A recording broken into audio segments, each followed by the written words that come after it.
Hello, welcome to the first episode of the Post Credits Podcast, where we talk about movies after the credits roll. My name is Jesse Shalev. And my name is Max Spiegel. And today, we're going to be talking about movies before the credits roll. Because this is our most anticipated movies, 25 most anticipated movies coming out in 2025. Yeah. 25 for 25. Which felt like that'd be appropriate. 25 movies in the year 2025. Yep. Good time to start the podcast, I have to say. That's right. All right, it's very highly anticipated because I don't know what yours are. Yeah, we do not discuss these and lists you do not know what beforehand. mine is, yeah. So we have no idea other than what we know about the other person. So yeah. Do you want to start with yours or should I start with mine? I guess I'll go ahead and start with mine. I know we were talking about a little bit before pushing the mic. My list has constantly moved around. There are, I guess, looking at, the 2025 movie season, there's a lot coming out that I am really excited for, but there's also, I think the really cool stuff is coming out in 2026.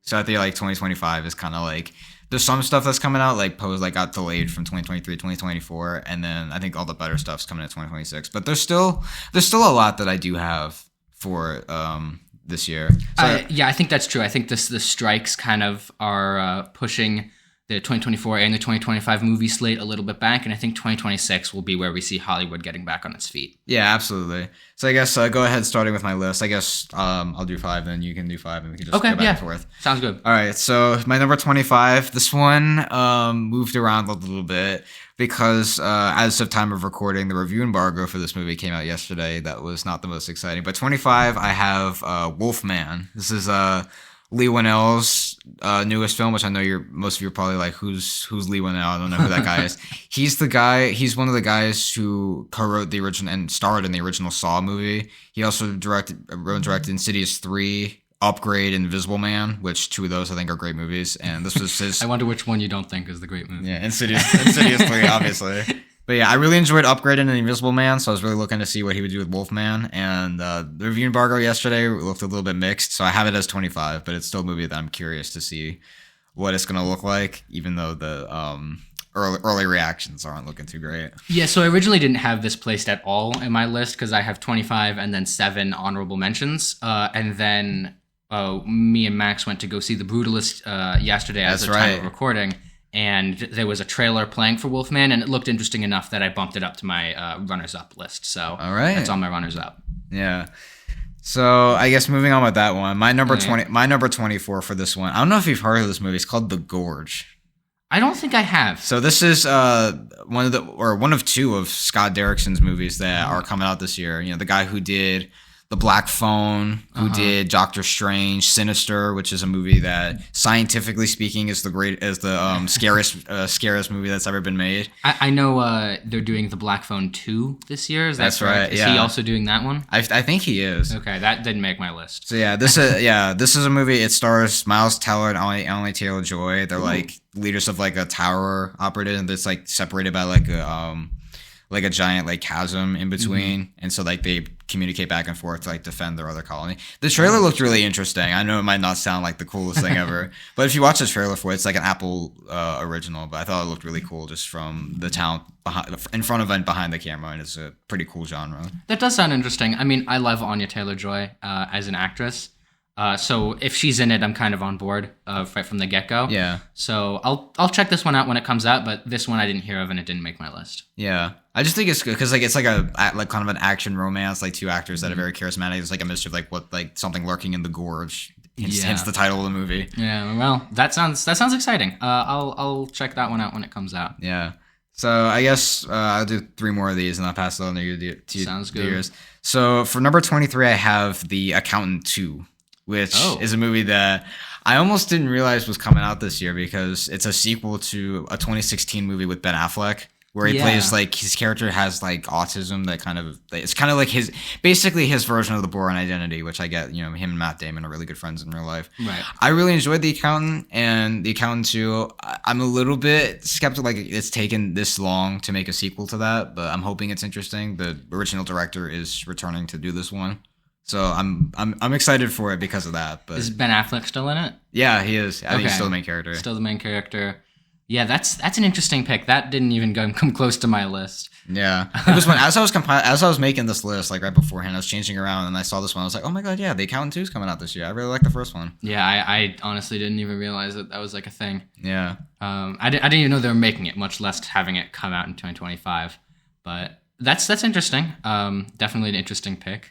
Yeah, I know a couple of these on my list. I don't know about yours, but some of these are going to be a little bit stranger. Yeah, or might seem like less obvious picks. Yeah, I like to think that I have a little bit of an esoteric taste. Yeah, this next one, my number 22, kind of pains me to put on here, but my reasoning for it, it's Thunderbolts. Okay. The next Marvel. Yeah, you sounded shocked at that one. So this one I had on my list. It was one of the first movies I put on my list. Like when it was announced, I thought it was cool, and as the casting came out, I was really excited for it. And then I was keeping up with the pre-release for Captain America: Brave New World, and I think I lost all hope in Marvel Studios to bring back the MCU. So I demoted Thunderbolts * to my runners-up in this list. Well, yeah, I can't forget the asterisk with the title. Never forget the asterisk. But yeah, spoiler for my Captain America: Brave New World will not be in my top 25 most anticipated of the year. But yeah, this is one of two Marvel movies that are going to be on my list. Captain America: Brave New World is one of the very few movies that I dread coming out. I do not want to see this movie come out. Yeah. So Thunderbolts, what's it about? as for the it's basically Marvel's Suicide Squad, which when I first announced it, I was like, okay, like Marvel's like seem pretty desperate at this point. But like the main lineup of characters are like side characters from like other MCU projects that I really liked, like Florence Pugh as Yelena, David Harbour as like the Red Guardian. You get like more of Sebastian Stan as Bucky Barnes. You get U.S. Agent John Walker from Captain America's. Was it Falcon and Winter Soldier? Not Captain America. The Disney Plus schlock. Yeah, the Disney Plus show. Yeah, these are characters that I really enjoy kind of being in the shadows, and I'm curious to see what Marvel's going to do, kind of, because this isn't something that, screams Disney project, especially for Marvel. So I'm really excited to see like what the MCU can do with like a Suicide Squad-esque type movie. Yeah, and I'm more...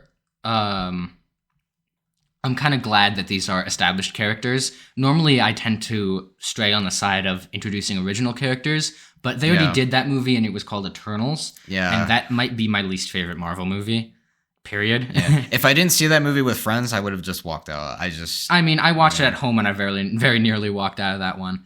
Yeah. But, that was terrible. Yeah. So the fact that it's established characters, even if they are from some random Disney Plus show, that's something good. And that's why I had it so high ranked originally, but I pushed it down because I just don't think they're going to deliver a good product.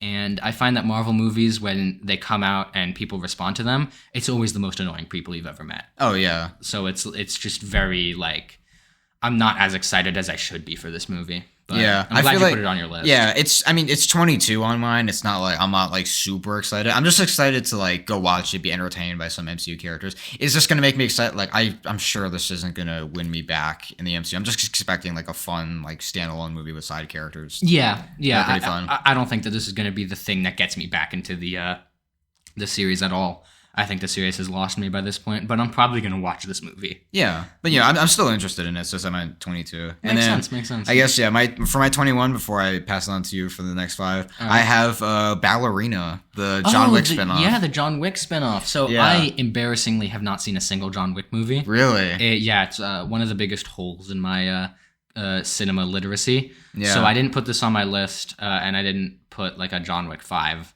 or... there was another John Wick movie coming out, right? I don't know. Am I crazy? There was a TV show. I know there's this one coming out this year, but I remember there's a spin-off. There may be one in development, but I don't know about this year. Maybe. Whatever. I didn't put anything John Wick on my list, so I didn't put Ballerina, but it was kind of calling to me because I always wanted to get into the John Wick series. Yeah. So. As someone who's a big fan of the John Wick movies, specifically I like 1 and 4 are my two favorites. But yeah, Ballerina, it is set between 3 and 4, which kind of gets me excited. Oh, interesting. So yeah, Keanu Reeves and Ian McShane will appear in it as those characters. Is he's not the main character though? Yeah, he's like the head of they have like the Continental Hotel of Assassins. He's like the head. He's like the head of that. And is he the main character in Ballerina? I know. Ana de Armas plays like the main character in that. But yeah, good get. I guess like the fact that John Wick is appearing. The reason that this one isn't as high as as I hoped it would be. It's being directed by Len Wiseman, who his track record of movies isn't necessarily the best. What else did he do? He did. Hold on, I think he did like an Exorcist prequel that wasn't really good. Yeah, and then hold on, let me look up his filmography. He did. What other movies has he done? He did Underworld, Live Free or Die Hard. So like he's someone who he did the Total Recall remake. Oh, so I did not like that movie. Yeah, so like he's not the greatest director, and apparently like this movie had to get reshoots because they weren't impressed with his work. And so yeah, the director of the John Wick movies thankfully is coming back to like give this movie some more action sequences. So that does have me excited. Trailer looks cool. I like Ana de Armas. I'm curious to check it out because I'm a John Wick fan, but. Because of Len Wiseman, I'm not expecting this to be as good as the John Wick movies. This is not going to be my first. If I do end up seeing it, it'll be after the first four, so I'm probably not going to get to this one until like 2027. Yeah. But 2027.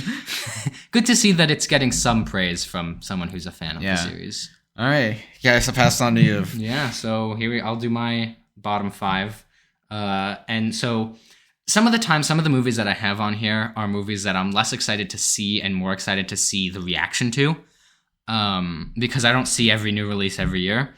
So there are, I'm probably not going to see 25 movies that come out in 2025. So there are some movies on here that I just want to see how people react to them. And that's how I'm justifying this pick. And this is a Minecraft movie. Oh, really? Yep. This one almost made my list just because I was very curious to see how the internet would react to it. But I just left it off because the trailers have not done anything for me. Everything about this movie looks terrible, but it has such a high ceiling that I'm morbidly curious about what it's going to be like. And it has been in production hell for over a decade at this point, I think. And it's finally coming out, and it just did not give anybody what we wanted from the movie. It is live action on CGI backdrops. Yeah. And it looks terrible. And like Jack Black as Steve, and a whole other ensemble cast, including Jason Momoa. Yeah, with a horrible wig. Horrible wig.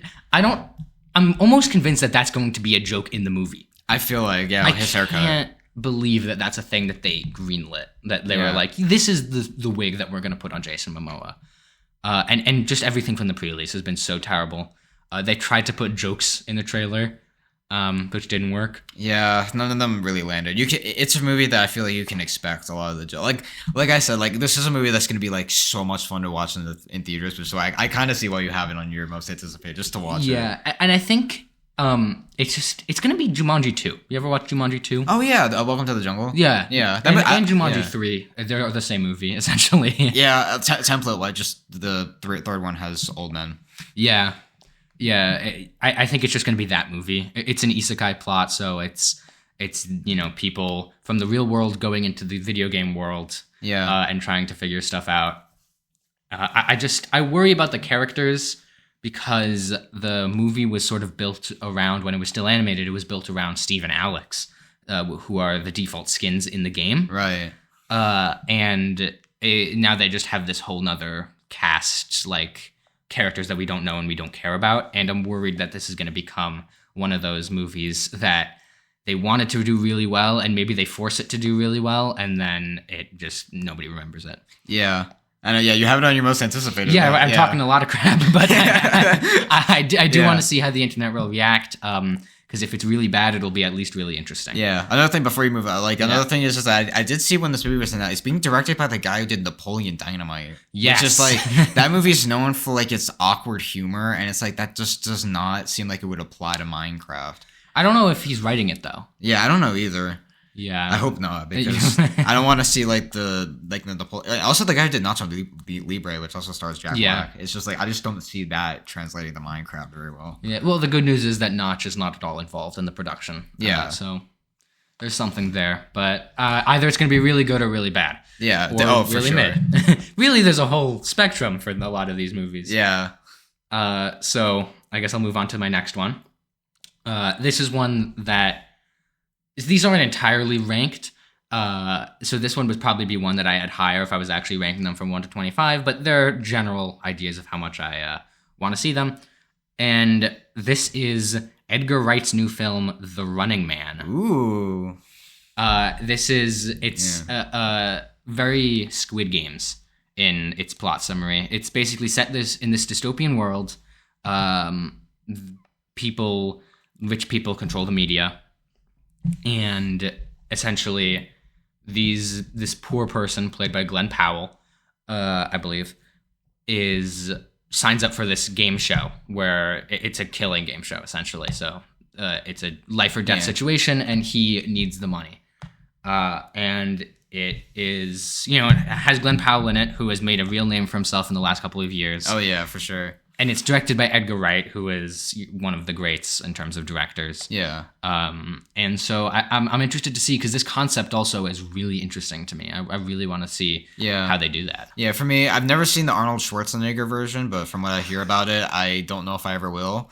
Edgar Wright, save for like one of his movies, I think is just good. The rest of his movies, I think I really like. Baby Driver in particular is my favorite from him. Yeah. Which I think 2017 was when that movie came out. I think so as well. But yeah, I didn't realize this was based off of a Stephen King story, which I think a lot of movies that come out nowadays are based off of Stephen King works. I mean, he is one of the most prolific modern writers. That's right, yeah. I have 2 Stephen King adaptations on my list, and possibly more that I didn't even know about. Yeah, I think I do too. Once we get back to mine, I think we might have the same one. Yeah. But hard to say it right now. But yeah, I mean, I love Arnold Schwarzenegger movies. I'm a big defender of even some of his worst ones. Yeah, me too. Like Jingle All the Way, like it's one of my guilty pleasures. Yeah. I mean, he does make those guilty pleasure kind of movies. I really like Hercules in New York, which was his first one, and is also just very much, they took a camera and started running around in New York and tried to see what they could film. Oh yeah. And I love that movie. And this isn't Arnold Schwarzenegger, but it is Glenn Powell, who in many ways is the modern Arnold Schwarzenegger. Yeah, in a way.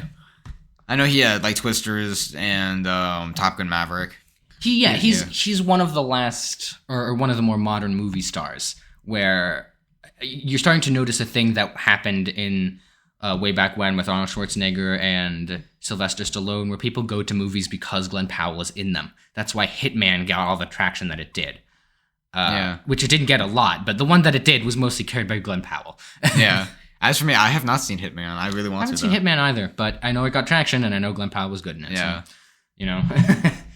all right, I guess I'll move on to my next one, which is one in a series that I am ashamed to say I have not seen all of them in, but one that I'm very interested in seeing all of them in, and is also based on an Arnold Schwarzenegger movie that I love. This is Predator: Badlands. Ooh. Yeah. I know. I mean, a big Alien and Predator fan. Yeah. So I love the first Predator, and I like the first AVP.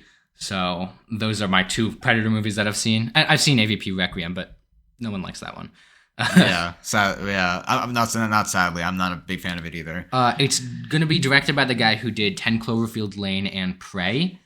I didn't watch 10 Cloverfield Lane or Prey, but I know you have. I have. Yeah. And you like them? Those movies are very good. 10 Cloverfield Lane, especially, is a really interesting like creature. I call them creature features. Yeah, that's like, what they're called. Yeah, I do think it is better than the original Cloverfield. Really, I do think it's better than the original Cloverfield. Wow. And Prey was the last Predator movie that we got that he also directed. I was a really big fan of it. It was set in like I think it's 1800s. It kind of like just like. It didn't do anything that was like super like groundbreaking, but it just like took things back to basics. And I feel like more movie franchises should have that, where it's like not trying to like reinvent the genre, but like go back to basics. And I think he delivered a really effective kind of movie, because it's set in like like a tribe, like this one girl from her tribe. I thought it was really well done. Yeah. So yeah, this is also one I'm really looking forward to. Yeah, Prey is interesting to me because I feel like we're living in an era where a lot of these franchises are kind of losing themselves. Is what we saw with some of the later Predator movies that were received not so well, and a lot of the Alien movies, the Ridley Scott prequels, which I'm personally fond of, but did not earn a lot of good reviews. And we're starting to see these franchises sort of come back to what made them good, with Prey and Alien Romulus, just as an example of these 2 from the same universe. Apparently, this one is set in the future. Yeah. So not in the past, but in the future, which is interesting, would provide some good contrast. It looks very Terminator from the poster. The poster right now is the Predator standing on a mound of skulls. which is it's very Terminator, where the opening scene where there are the skulls and the tanks.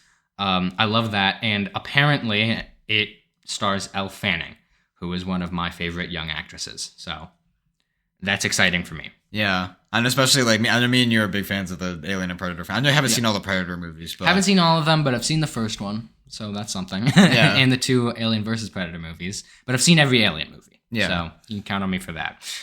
All right, so the next one, number 22 for me, is another movie that I just want to see the reaction to, because it's another sequel that I haven't seen any of the other like movies in that series. This is 28 years later. Oh wow, nice! I didn't think this one was gonna make your list. It did, because there's just so much buzz surrounding the other 28 Days Weeks movies that I want to see if they do 28 years later justice. And it also doesn't have Cillian Murphy in it. Yeah, I know people thought he was from the trailer, and then they had to come out in a magazine and say that was a different guy. Well, yeah, it's very interesting that people thought that he was going to be one of the zombies, like that was just the end of his character. And then it turned out that zombie was another guy, and then not only was that zombie another guy, but Cillian Murphy wasn't in the movie at all. Yeah. And they said that they might do Cillian Murphy again in the sequel that's coming out next year. Yeah, was it the fourth one? Was it the Bone Temple or something? Whatever. Yeah, something like that. I mean, I didn't put it on that list because it's not coming out this year, but I know that they're doing another one, and so I just want to see if this one's good. Yeah, hopefully it can live up to the legacy of the first two. I've seen pieces of the first one. Like clips have been online, but like they recently put the whole movie back on streaming, so I'm definitely gonna give that one a watch. And I've seen the opening of 28 Weeks Later. I haven't seen the whole thing. Yeah, I haven't seen any of either of them. I've seen clips, and I've seen trailers, but other than that, not really. It looks pretty interesting. I just haven't gotten around to it. Yeah, I've got an endless watch list, so yeah, it might be a while, but 2027. Yeah, 2027. That's the catch-up year. This is one that I'm going to put on the watch list when it comes out, and see it when I'm seeing the rest of them. And then this one, my last one before I give it back to you, number 21, is going to be one that might make you a little upset. Uh-oh.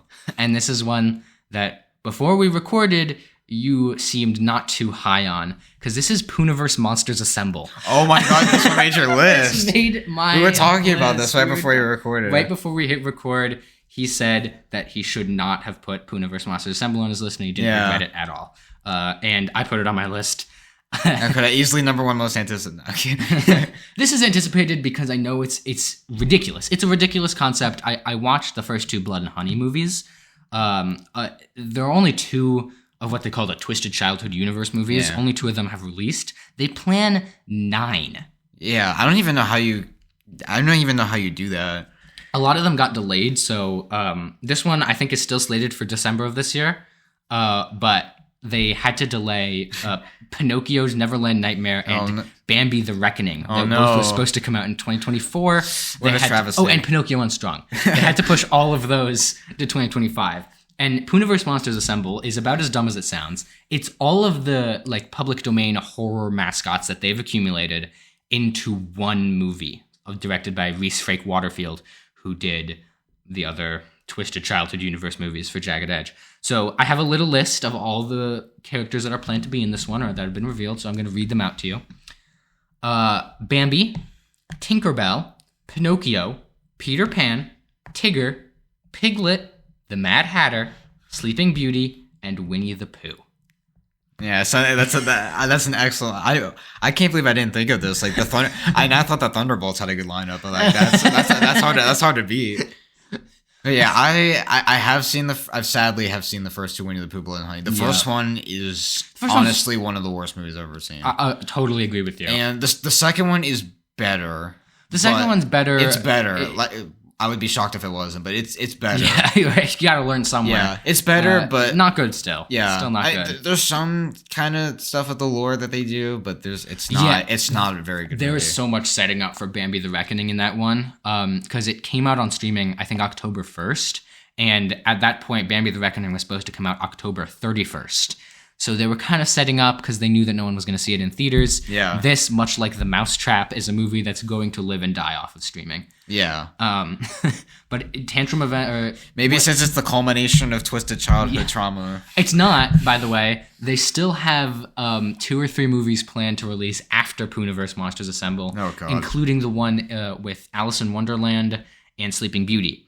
The plot description for Sleeping Beauty is simply as pictured in Poohniverse Monsters Assemble. So this is the debut of a couple of their public domain monsters that they haven't shown off yet. Yeah, I can't believe it. When Batman and Superman go public domain in 10 years, I can only imagine they're going to be doing... I can only imagine these directors are going to do something with that. Yeah. But yeah, these are like... I don't know when Peter Pan's Neverland Nightmare comes out. I know we saw the trailer for that. We saw the trailer we did see the in trailer front for of that. the Brutalist. Yeah, I thought that was funny that yeah. in front of an Oscar like an Oscar like type movie. Yeah. The first trailer that goes on screen is Peter Pan's Neverland Nightmare. Well, don't sell it short. In IMAX. Don't sell it short. Peter Pan's Neverland Nightmare. It's going to win Best Picture, I'm telling you. This is the Oscar movie. And it was a trailer that's played in IMAX. So you can automatically see the quality of that movie. Yeah. Oh, man. It looks so bad. And all of these look so bad. And I need to see all of them. Yeah.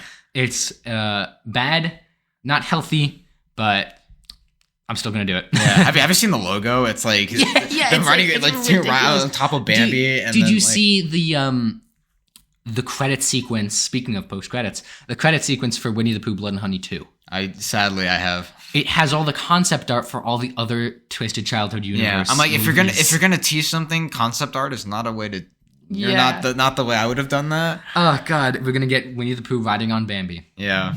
I know, it's happening. I can't believe maybe this. Maybe I'll watch it when it comes out. A worst case scenario, I'll push it to 2027. I think worst case scenario, I watch it when it comes out. Yeah. All right, so those are my first 5. All right. Back to you. All right, kicking off my top 20, I'll go from 20 to 16. I'll pass it back to you. Yep. So my number 20, and a new trailer for this movie actually came out as of time of recording for this. That is Oscar Perkins's The Monkey. The Monkey is on my list. That is on your list. That's the second Stephen King adaptation. Yeah, yep. The Monkey.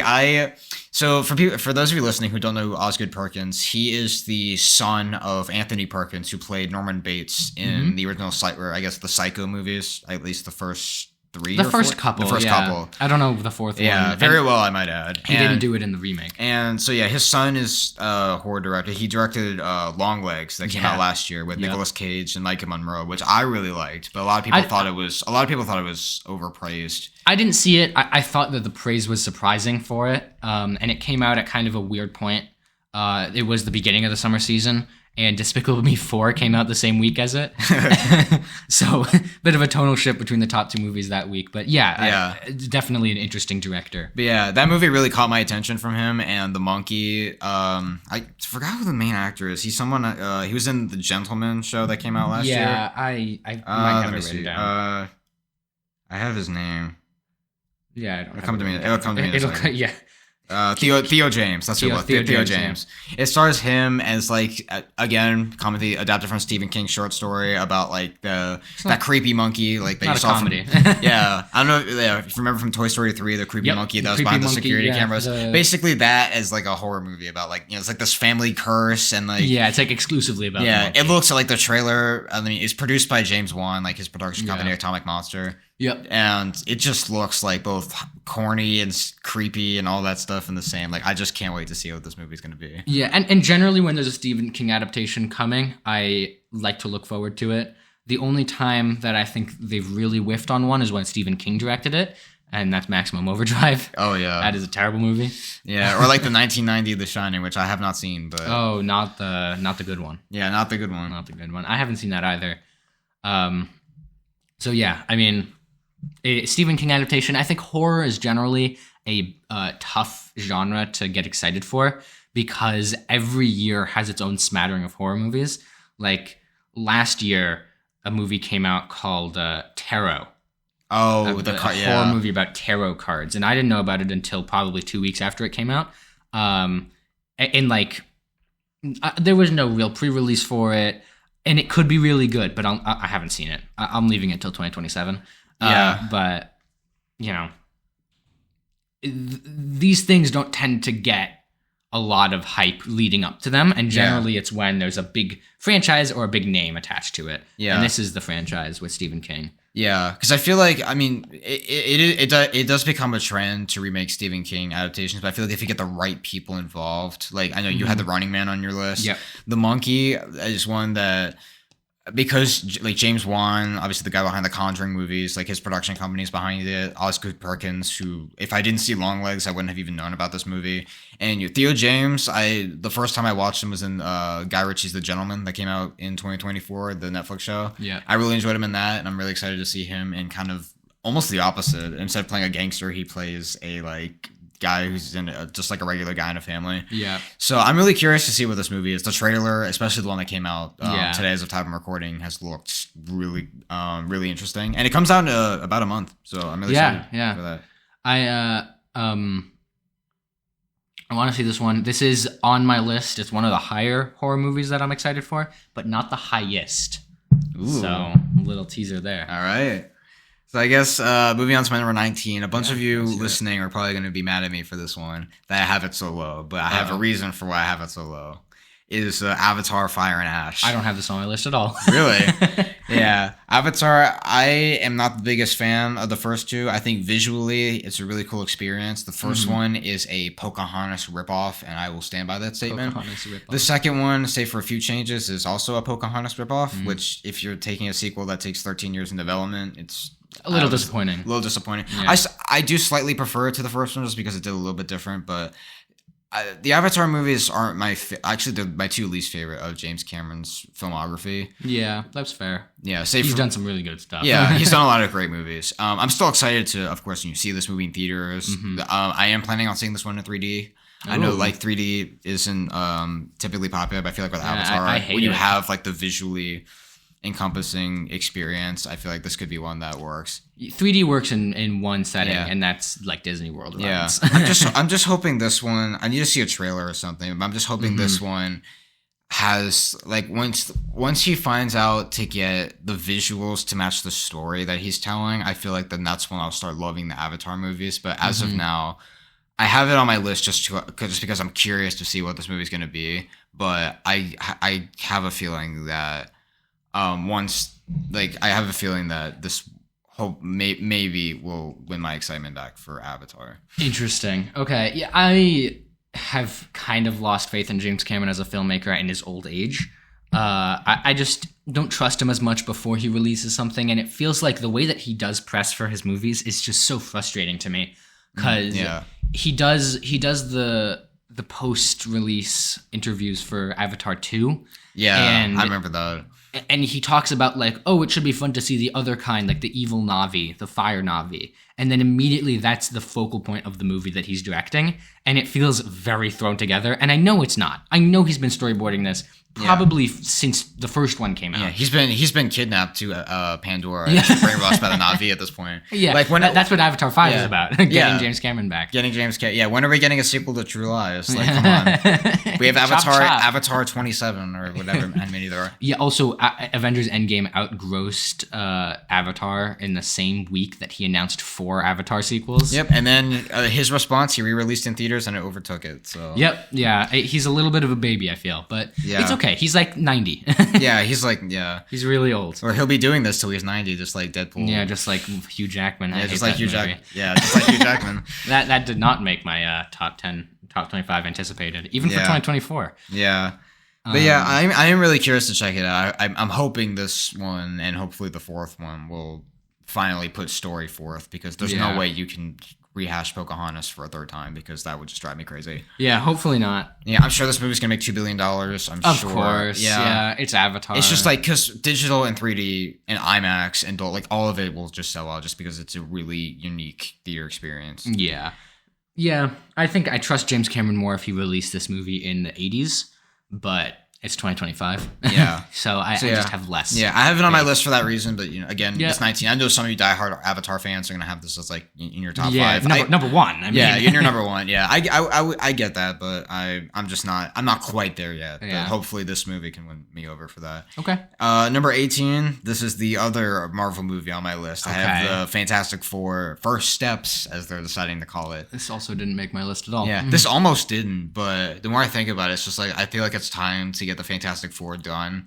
and they have like this like 60s like retro kind of aesthetic to it that they're bringing in, and like they have Pedro Pascal, Vanessa Kirby, Joseph Quinn, and Eben Moss Barack, I think it's the guy's name. It's a good cast. I think I lost interest in this after Doctor Strange in the Multiverse of Madness, where they have the Fantastic Four, or a group that they call the Fantastic Four. Oh, yeah, John Krasinski. Yeah, because they have Charles Xavier, and they have, I think, like Mr. Fantastic. Yeah. And they have Blackagar Boltagon and Captain Britain.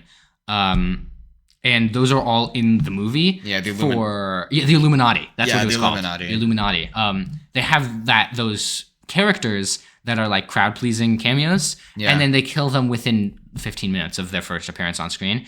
It's very frustrating to see that continually happen, and then them retooling the characters that they already know that they don't care about. Like, they've shown us that they don't care about them, and then throwing them into another movie and expecting us to get excited for it. My big problem with Deadpool and Wolverine was they have these reject X-Men, and basically they're poking fun at the fact that Gambit never got made. And if you have to know, in order to get the joke, you have to know that Gambit never got made, and they expect you to find their rejects funny and exciting, and they expect you to get excited about that and give them money. So that's why that did not make my list. Yeah, because I feel like I feel like Disney's gonna, like, with the multiverse stuff, I feel like Disney's just gonna learn the wrong lesson. And I feel like the next Spider-Man movie, I know with No Way Home, they had the main 3 actors showing up. Yep. I feel like they're just gonna keep doing that, and I feel like that's where they know that's gonna sell tickets. But I feel like that's the wrong way to do it. Like, there's a reason for why they do it. Yeah, because like Deadpool and Wolverine closed out the Fox X-Men universe, and then Spider-Man was just to close out like Peter Parker, like Tom Holland's origin story, which I thought they did well, but like I will say, like, the cameo stuff did I feel like could have been handled a little bit less. Like, I feel like once you get past the first half of the movie, I think that's when it really kicks in. Yeah. But yeah, as for the Fantastic Four, I'm not sure how many people care about the Fantastic Four. I am curious to see what this movie's gonna be. It's been long in development. It can't be any worse than Josh Trank's disaster that came out 10 years ago now, or almost 10 years ago. That movie was just terrible. It's just gonna win me back, just like with the Thunderbolts. I don't think this is gonna win me back for Marvel.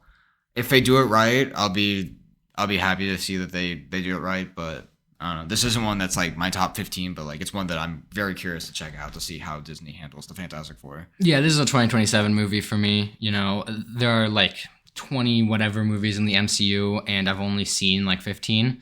I lost interest after a certain point, and kind of bailed ship, and I don't think this one's going to bring me back just by coming out. Yeah. So I'm going to have to be persuaded to see this one. But I wouldn't be surprised if I do somehow stumble my way into circumstantially seeing it. Yeah. I mean, that's fair. I mean, Marvel's kind of burned me out a little bit, but there are... Yeah. I mean, say like 3 or 4 of the comic book movies that come out are from Disney Marvel. Yeah. And only 2 of those I'm excited for. I know the other one we talked about didn't make either one of our lists. Yeah. Yeah, this one was interesting. This past year, 2024, had a couple of comic book movies. I don't think any of them were very good, but there was 1 Disney Marvel and then 2 Sony Marvel. Yeah. And then The Crow. Yeah. And they all got review bombed except for... Well, technically there was 3. Madam Web, Kraven, and then Venom. I forgot about Venom. Totally forgot that Venom even came out. Yeah. I've only seen the first Venom, and even that I regret, so... Yeah. I mean, yeah, thankfully that the Sony Spider-Man-less Spider-Man universe is over. Yeah. Well, that means that we won't get a Sam Raimi Spider-Man 4, which could be good, could be bad. Yeah, I mean, I feel like those days are long past. But yeah, as for Fantastic Four, I was a little bit skeptical when Pedro Pascal got cast as Reed Richards, but I feel like I can buy it more now. But because I just felt like Pedro Pascal would just say yes to anything. But it's interesting. Pedro Pascal has not been in very many bad movies. Yeah, because Kingsman: The Golden Circle I thought was bad. That he was in Wonder Woman 1984. I didn't like Wonder Woman 84. Wonder Woman 84 was the exception, I think. Yeah. And I guess it's TV, but I didn't like the 3rd season of The Mandalorian. I didn't either. Yeah, so that's bad. Yeah. But, he's a good actor. I do think he's a good actor. I like him too. Can he play the smartest man alive? Maybe. Hopefully. That's tough. The writers are in a make or break situation with that character, and they always have been. Yeah. Because a character is only as smart as the person writing them. Yeah. So let's see if the writers are the smartest people alive. Yeah, hope so. But yeah, I guess moving on from that, number 17, and this is a movie that was supposed to come out this month, but it got moved a couple weeks to, I think, around Valentine's Day, which gives me a little bit of hope since it's not releasing in the dumb month of January. Hate January. In the UK, this movie's come out already. I'm very excited for this. Paddington in Peru. Paddington 3. This made your Paddington list. in 3. Yeah, that's cool. I love Paddington. I think the first two movies are some of the are like very few movies that I would say are for all ages. I just feel like the humor, they just nailed the character of Paddington. I think they've done really well, especially with the second one. Like they're just able to balance it really well. And like the first one had this stuff like the father rejects him, and then later like he just like forms a bond with the whole family, and the father accepts him. Yeah, I honestly don't remember if I've seen Paddington 2. Yeah, I've definitely seen Paddington 1, but I don't remember if I've seen. Do you remember Hugh Grant being next to Paddington? I've probably seen the screenshot, but I don't. I don't remember reacting to that, because if I did see it, it was not when I knew who Hugh Grant was. Yeah.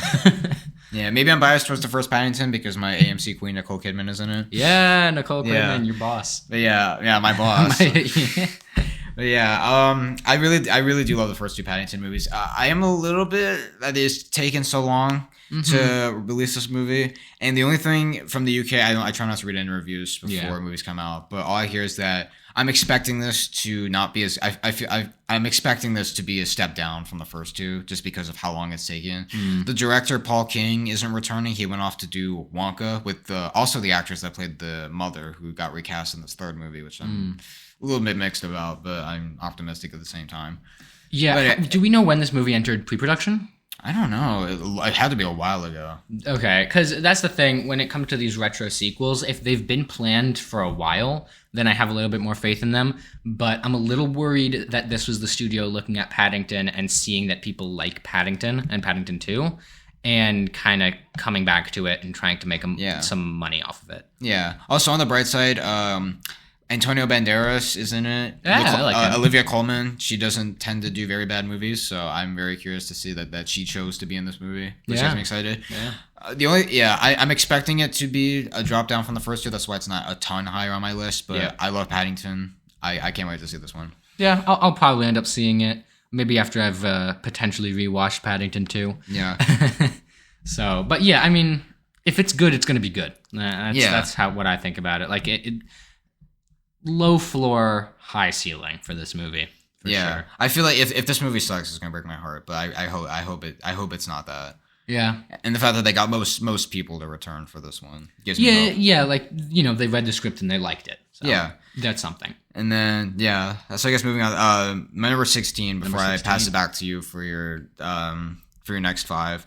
My number 16. These next 3, which I know 2 of them we won't hear until after yours, are kind of run parallel, but I have my reasoning for the number 16. I have Love Hurts, starring Ke Huy Quan. I almost put this on because of Ke Huy Quan, but I didn't. So this one didn't make We are in the phase of seeing Ke Huy Quan really step back into Hollywood. Of course, Everything Everywhere All at Once, winning an Oscar for that. One of the best movies of all time. Appearing in Loki season 2. I thought he did great there. Yeah. He's going to be in Zootopia 2 coming out this year. May or may not be on my list. And he's doing this movie where he's actually playing the lead character for the first time. Yeah, it's exciting. And he worked years as a stunt coordinator, and seeing him as in an action movie, like him just like he looks believable. I know he's older now, but like he looks believable. He knows the choreography. He knows what it means to be an action star. The trailers look awesome. He looks great. Ariana DeBose is in it as well, which I find it kind of ironic because when he won his Oscar, she presented it to him. So I think that's kind of sweet. It goes all full circle, Yeah. So I'm really looking forward to this one. It comes around Valentine's Day. I guess the title Love Hurts. Yeah. So I don't know if this would be a good double date feature, but double date feature. What about a double date double feature? Oh yeah. What would you pair this movie with? Or I guess like a date night then. This and Bridget Jones' Mad About the Boy. Yeah. You could watch that and then watch Ke Huy Quan kicking people's butts. Or you could watch Ke Huy Quan kicking people's butts and then Bridget Jones. That's right. But yeah, I am really looking forward to this one. I'm really happy to see that Ke Huy Quan's coming back. I think he's a great actor. Yeah. Him stepping back into action, doing that, taking the stunt choreography to actually being in a movie, I think would be really cool. Trailer won me over. I can't wait to see it. Fair enough. Yeah. All right. So I guess I'll go with my next 5. This one is one that I wouldn't normally be excited for because it's a biopic.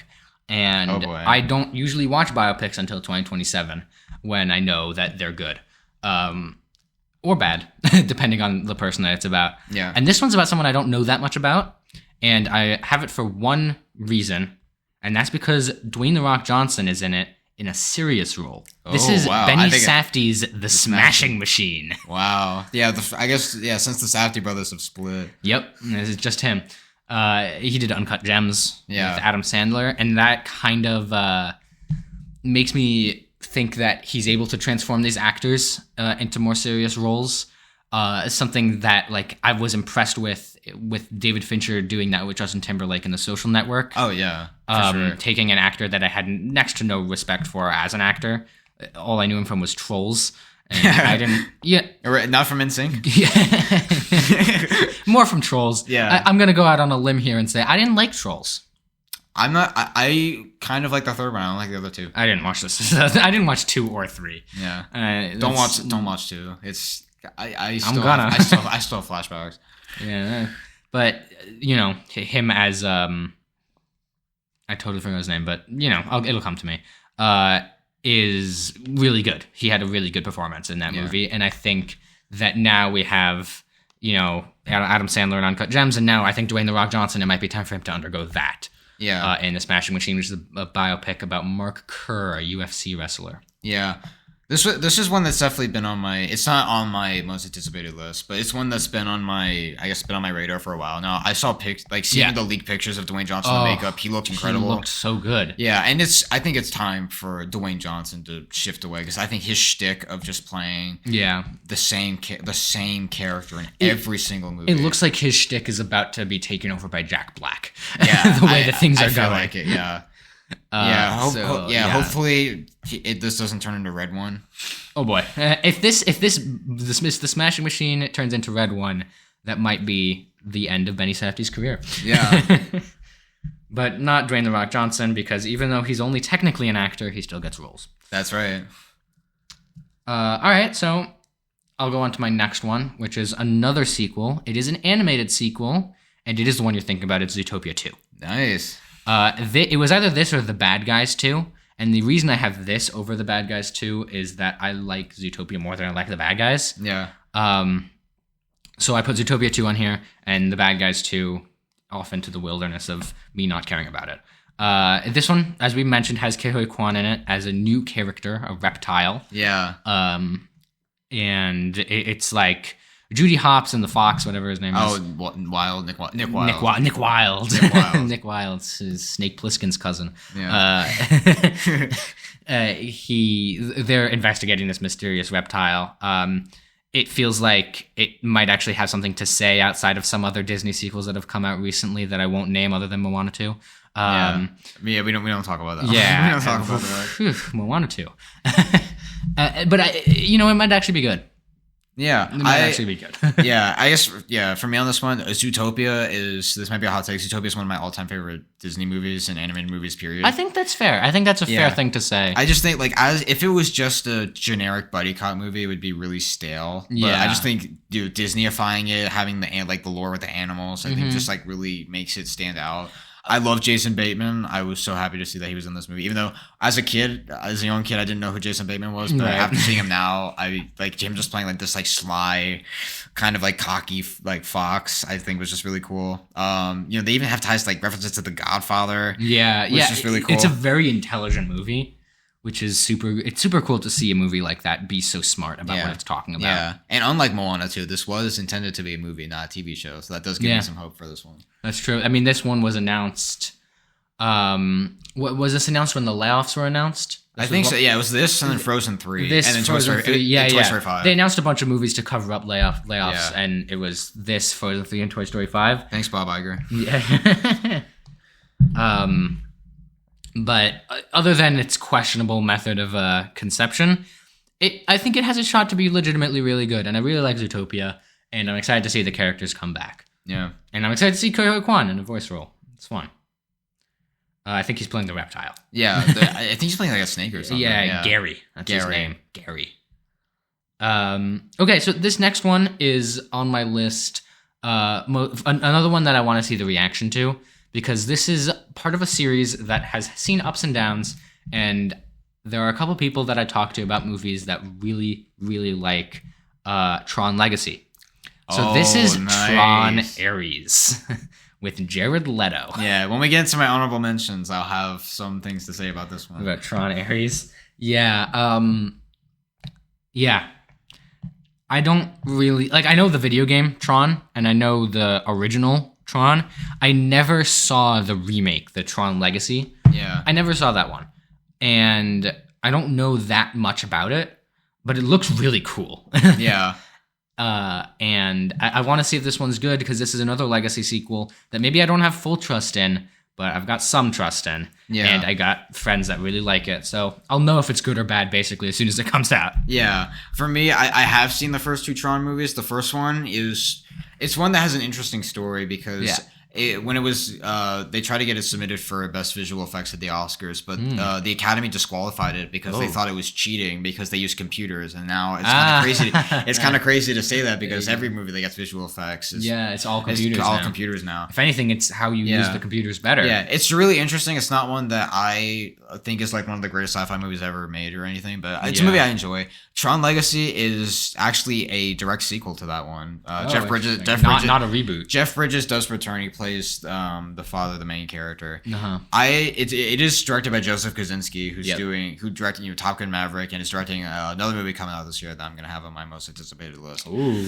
And I did enjoy Tron Legacy, save for some really god awful de-aging of Jeff Bridges. I enjoyed the movie. As for this one, is that Best Visual Effects? Oh yeah, that de-aging. Yeah, that de-aging. Everything else looked fine until the de-aging. But yeah, it was early 2010s, so the technology wasn't quite there yet. As for this one, Jared Leto, why? I've seen him good and I've seen him bad, which means I've seen Panic Room and I've seen Morbius. So it's really tough. He's not one of my favorite actors. Panic Room is my favorite role of his. Absolutely. I mean, it's a David Fincher movie, and David Fincher gets good performances out of everybody he casts in every role. Yeah. I mean, as you mentioned, Justin Timberlake earlier. Yep, Justin Timberlake. Still don't remember that. Sean Parker. Oh, Sean Parker. That's his name. Yeah. That's a good performance. Yeah. I guess with Tron, sadly, they couldn't get I know Daft Punk split, so they couldn't do the soundtrack, which is such another thing I love. The soundtrack was awesome. If you listen to Derezed by Daft Punk from Tron Legacy, it's incredible. Yeah. And they are getting 9 Inch Nails, which the only song I know about them is Closer, and that wasn't something that I immediately thought would go to Tron. I know 9 Inch Nails from their prominent cameo in Captain Marvel. Oh, yeah, that's right. She wears the shirt that entire movie. Yeah. It's really, really weird. Yeah, this is one I'm definitely going to check out, but didn't quite crack my top 25 just because I do have a few things that are holding it back for me. This is the 2027 movie, and I put it on my list because I really want to know those people that know Tron Legacy and like Tron Legacy. I want to see if they think it's good, because I hope it's good. More good movies, the better, right? Yeah, that's right. Except for the Minecraft movie. Yeah. And then I guess I'll skip my number 17 because it's the monkey. Oh, the monkey. Talked about the monkey. Yeah, but at least it's on your list. It's on my list. It did make my list, but so just saying 17's on my list. And then I'll go to 16, which is another movie that I might not watch it immediately, but I do want to know how it shapes up, how good it is. This is the new Gareth Edwards film, Jurassic World Rebirth. Wow. This one did not make my list. This one, I mean, this is another one similar to Tron Ares. I know people, my brother in particular, loves the Jurassic Park series. Yeah. And I mean, I like the first one and the second one, I think. It's been a while since I've seen them. It's been a while since I've seen them. And I think the Park trilogy was good. And then I wasn't such a big fan of the World trilogy. I didn't actually see Dominion. But then this is supposedly a new trilogy. It still carries the Jurassic World name, but it's supposedly a new trilogy directed by Gareth Edwards, who I think is a good director, and a good director to get on a project like this. Yeah. And it has Scarlett Johansson in it. That is true. That's fun. Yeah. At least it's not Chris Pratt. Yeah. Of the MCU actors from the machine that you could cast, one of the better ones, I think. Yeah. I guess as for me, my background, I love the original Jurassic Park. It's one of my favorite movies of all time. Yeah, it's very good. You know, Spielberg just at the Classic. top of his game, delivering great tension, great characters. Yeah. Of course, you know, like Sam Neill, Laura Dern, Jeff Goldblum, just great, iconic stuff. Exactly. Yeah. And Lost World, I do like it. Of course, like directed by Spielberg. Yeah. I do like Jeff Goldblum in the lead role, but story-wise, it's just there's a lot of moving parts that don't quite tie to each other. So the Lost World, because the first one was based on a book by Michael Crichton. Yeah. And The Lost World was also based on a book by Michael Crichton that they commissioned Michael Crichton to write for the movie. Yeah. So it's hard to say which one's adapted from which, really. Yeah, because I feel like the original Jurassic Park and the book and the movie for that, I think, complement each other really nicely. Right. I feel like the book has all the setup, and then the movie has all like the more interesting elements. Yeah. But like the book, I feel like because like it has like Ian Malcolm's kind of introduction, because in the movie he's just there. Yeah, one does not exist without the other. Yeah. And like the explanation of chaos theory in the book is done much better. Yeah. Than in the movie, and Jurassic Park has become a franchise. Yeah. It's a franchise that I think is pretty solid. Like Lost World I think is pretty decent. Yeah. I enjoy it for what it is. Jurassic Park 3 I'm not a big fan of, especially the scene where a raptor talks to Alan Grant. I'm not a I don't remember that. Yeah, when you remember he's on the plane and then the dinosaur's just like Alan. Wow. Yeah. I need to rewatch these movies. Yeah, Is that so the one yeah. where they go to San Diego? Or is that the Lost World? Oh, I think that's the Lost World. Okay. And then Jurassic Park 3 I wasn't a really big fan of. It had a production issue, so I don't fully take that account. Yeah. I am actually a big fan of Jurassic World. It's a guilty pleasure movie of mine.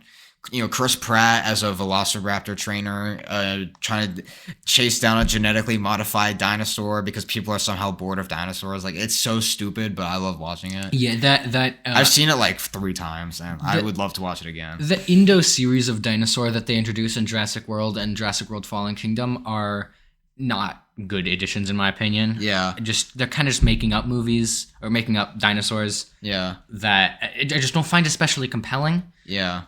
Especially as compared to the way that Jurassic Park worked, which was they took something that we know, like the Velociraptor. At the whole beginning of the movie is about them taking the Velociraptor and making them a lot scarier. Yeah, than and we think they are. And it's a concept that's interesting. Of like, what if you like extracted DNA from the past and brought dinosaurs back to life? Like, what if you could do that? Yeah, I guess with the rest of the World trilogy, like, I really didn't like Fallen Kingdom. I thought that they really butchered the lore. It ended in an interesting spot, and then Dominion just came and botched that even more. Yeah. That movie was such a disappointment because the Fallen Kingdom ends with like dinosaurs being out there in the wild, which is like really interesting of like how people interact. They released a prologue of like dinosaurs taking over like a camp movie. Like, it was really interesting. Yeah. And then they said and then they said they were bringing back the main 3, as I meant, like Sam Neill, Laura Dern, and Jeff Goldblum, and I was like, okay, so like they're actually doing this tie back. And the movie we got, there's some entertainment, but it just did not do that concept justice at all. It just focused on locusts and like corporate espionage, and like Alan Grant is like running around basically evil Apple headquarters. It just didn't work. But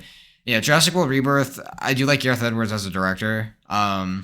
The 2014 Godzilla movie I think is well done, although I do hold it back a little bit from mainly the major complaint of that movie is that not enough Godzilla. Why are you holding back on Godzilla too much? I did like The Creator that came out a few years ago. Not everybody did. Rogue One I'm a really big fan of, and this movie sounds interesting, so I hope it can actually be the worthy successor that the first movie I think deserves. Yeah, and you know, as the guy who really likes Godzilla, as you'll learn about me, I have a lot of issues with the 2014 Godzilla. I think it doesn't do a good job of balancing what it shows of Godzilla and what it delivers from Godzilla. Yeah. Because it wants to show Godzilla a lot, and it does. And then it doesn't really deliver on any time that it shows Godzilla. And there's a couple of really good Godzilla scenes in that movie. And I think it shows promise for Gareth Edwards as a director. And then obviously he would go on to do a couple of other really good movies. Yeah. So I think that this is a good thing for him to direct. And I'm looking forward to seeing how it is. I am too. Yeah, so that was my number 16. I did only 4 because one of them was the monkey, but I figure if we want to keep it the same, then we could go back to you. All right, so I'll do, I guess, like from 15 to 11, and then after this, I'm going to share some of my honorable mentions that didn't quite make my list. And then I guess if you want to share some of yours after I do that. We can do that. Yeah. I guess after you share your, like, I'll pass back to you. Then we can do that. So my number 15, kind of like what I said, like, kind of tied with Love Hurts, but number 15, I have Jack Quaid's Novocaine. This made my runners up. Yeah, Jack Quaid's Novocaine. This is a movie I didn't know anything about. I didn't know it was coming out. And a trailer drops for this movie starring Jack Quaid, who really made an impact with playing Huey on The Boys, which I thought he did a pretty good job there, save for the fourth season. Mm-hmm. But yeah, I really like Jack Quaid as an actor, and seeing him as the lead role in a movie I think is really interesting. And basically, he plays a guy who has a condition where he can't feel pain, and that kind of his girlfriend gets taken. And he kind of like goes through and he can't really feel pain. So he like sticks his hand in a deep fryer to get it going. And it's a really interesting concept for an action movie that just looks like it's going to be a ton of fun. It reminded me a lot of like a milder version of The Crow. A little bit. The Crow, you can't die. Novocaine, you just can't feel pain. Yeah. But I feel like it's going to lead to a lot of those same high stakes action sequences. Well, really low stakes because... Like in The Crow, he knows he can't die, so he's doing all these crazy things, and I think that's going to be similar in Novocaine. I'm just a little worried on how they're going to balance it all out. Yeah, the trailer I think did a really good job selling this movie, at least so far. The only thing I do have for this one, which the trailer didn't seem like it did this for me, at least with a line from Jacob Batalon's character, but really. I like the idea of him not being able to feel pain, for him to go for like full God mode. But it seems like the trailer is like, dude, like you can still die just because. And this isn't a guy, and his character isn't necessarily an action hero. He's a guy that's just trying to do the right thing, but he can't feel pain, so it really helps. Yeah, it does help. But yeah, I love action movies with real weird concepts like that. I know like The Accountant 2 I mentioned lower down my list. It was one that had that for me. So I'm really excited to check this one out, and it comes out pretty soon, I think. Yeah, my question with it is going to be, it feels like in a lot of action movies that we already have, the characters can't feel pain. Yeah. Because we have these characters doing these ridiculous stunts that we all know shouldn't be possible, and it's a very big joke about how they shouldn't be possible. This is, and what's entirely satirized in John McTiernan's Last Action Hero. Yeah. Where the Arnold Schwarzenegger character, Jack Slater, he goes into the real world and suddenly he can't do all the things that he's doing because he feels pain all of a sudden. Yeah. So how are they going to differentiate Novocaine from other action movies solely on the basis that the main character can't feel pain? I don't know. I want to see how that'll turn out. Yeah, I'm really looking forward to this one. And I guess my number 14 on this one, kind of same genre. Yeah, although this one is a follow-up to a movie that came out a couple years ago. I don't know if you've seen this one or not. It's Nobody 2 with Bob Odenkirk. I didn't see that one. Yeah. So the first Nobody was a movie that I didn't know I needed in my life, seeing Bob Odenkirk and Christopher Lloyd as shooting people in the face. Yeah. But it's a movie that like really I just thought like was a really cool action movie. It's by the guys who did John Wick, and there's a lot of like references to John Wick. Yeah, it's it's one of like it's like the two people that you never would expect to be in a genre like that. Right. And Bob Odenkirk, they gave his character weakness, but he like still like can pull off action sequences really well. Right. I'm really excited to see like what how like following the character of Hutch Mansell and seeing where he's at a couple years later. Mm-hmm. So yeah, it's one that I'm really looking forward to, but without like a trailer plot synopsis, it's tough to really put it higher, but just because of how much I really enjoyed the first movie, it's up really high on this list because of that. Yeah. Yep. I think that's a fair thing. I don't have a lot of affection for the first movie or the sequel. I didn't see the first movie, and I didn't know the sequel was coming out. So really out of my depth here. Yeah. And then, so these next two will go kind of quickly because you already mentioned them. 13, I do have Edgar Wright's The Running Man. Oh, okay. You do have that on there. That's good. Another Stephen King. Yeah, again, I love most of Edgar Wright's movies. Yeah. I mean, Last Night in Soho I thought was good, but I do have issues with the third act of that one. Okay. But yeah, Edgar Wright I think is top working director today. I'm really interested. I think this concept translates well to the modern day, or at least would be really interesting in the modern day. Yeah, I agree with you there. Glenn Powell, great lead. But I guess not to rehash what we said before. 12, I do have Predator Badlands at number 12. All right. I love what 20th Century Studio, I almost said Fox. 20th Century Studios is doing with the Alien, Predator, and as well Planet of the Apes franchise as well. They're doing the Planet of the Apes franchise. Yeah. Okay. I just watched the Rise. I loved Prey. I thought that Alien Romulus was great. I also like that one. Yeah. And, you know, I guess not the same way, but yeah, Kingdom of the Planet of the Apes I thought was really a great continuation that season trilogy. I didn't see that one, but I heard it was very good. Yeah, I really liked it a lot. And Predator Badlands by the same guy, obviously, who did Prey and who did Prey. That's right. And I feel like doing this movie set in the future. And the only twist that we didn't mention earlier is that they are making the Predator, maybe making the Predator protagonist, which does have me excited. Yeah, that's interesting. Which I feel like it's time to have it because he's always like this character lurking in the shadows. So where it's like, what if you were placed like center? Right. Yeah, I don't. It's something that can go really well or really badly. I'm a little worried if they do that. How interesting is the Predator story from his perspective? Yeah. If it's not interesting, it's going to make for a pretty bad movie. Yeah. I'd say so. It's like, did you see In a Violent Nature? I did, because it's basically like having like a Jason Voorhees type. From his perspective. Yeah. It's a lot of him walking around. Yeah. It's an interesting idea. There's one really, like, you know the kill I'm talking about? I think so. Yeah. It's inventive. It's very inventive. Inventive.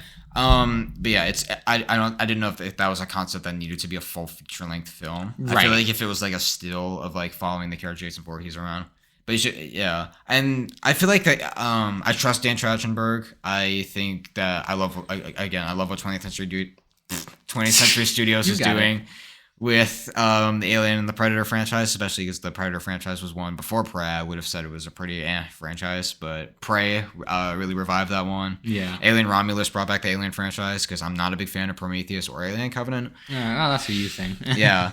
And so, yeah, I'm really excited to check this one out. Yeah. And I guess my number 11, before I go on to honorable mentions for mine, I have, this one was originally my top 10 as of a few days ago because there's a few movies that I like. I'm more excited for a little bit more. Okay. And that's Wicked for Good.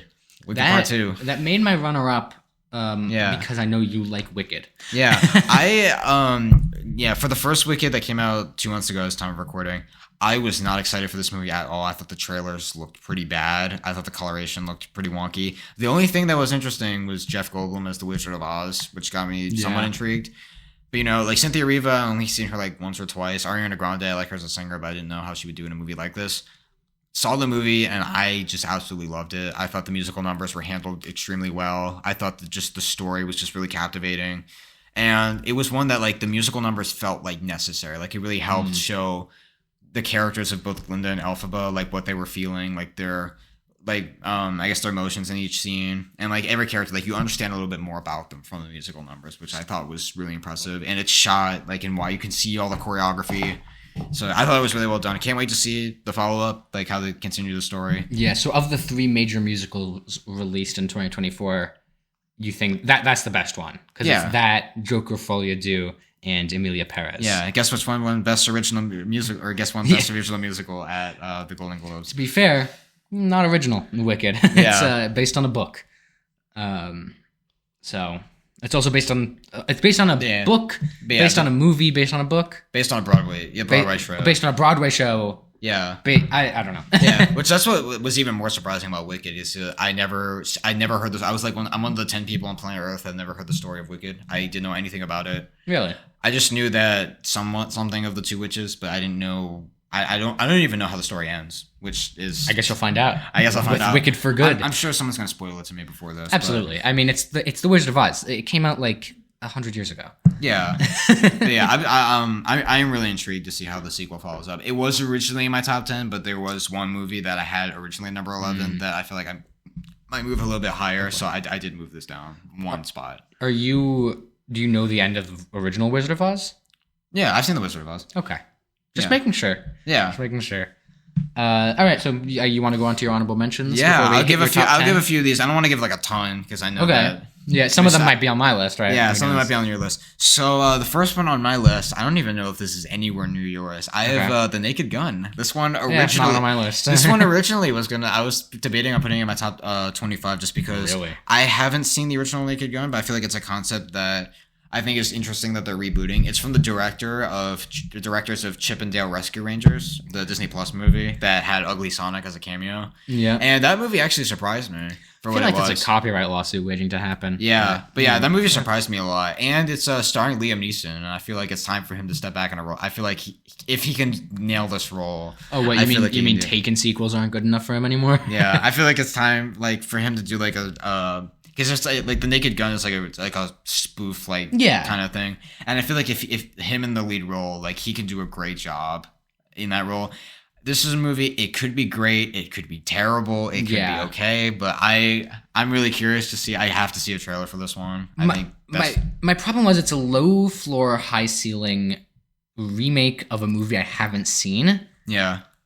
That I and especially when they do spoof remakes, it's just not my thing. Yeah. It always feels like it's going to be worse than what it was previously. Just less clever. Yeah. More cash grabby. Yeah, this movie, like, once again, it could be terrible, and but I'm looking forward to checking this one out. Yeah, let me know how it is, because I might get to it in 2027. And so a number of these, some of these I'll go through pretty quickly because we talked about this. But The Smashing Machine was on 9. It didn't quite make my list just because there were 25 movies that I was a little bit more excited for. Along those same lines, I did have from the other Safdie brother, I had Marty Supreme with Timothée Chalamet. Yeah. Only reason it's not in my top 25, I don't really know too much of what it's about, so I didn't really have it. But I do think Josh Safdie is very talented. Of course, he and Benny Safdie recently split up as filmmakers.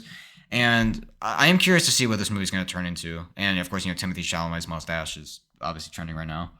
Yeah, but, so the reason that I didn't put it on my list is because both of the Safdie brothers are doing sports biopics this year. Yeah. There was Mark Kerr, and then this one is Marty Reisman, the ping pong player. I find it less interesting. Yeah. And I think Timothée Chalamet...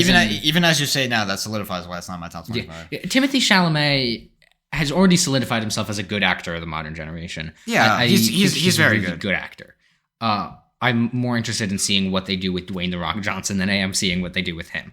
Because I'm sure this will be good. It'll get a praise, might win an Oscar, and then I'll come back to it at some point and be like, that was good. And then I'll rank it high, and then that'll be that. And that'll be the end of it. Yeah. I guess I'll give like 3 more on here. Okay. I guess 4.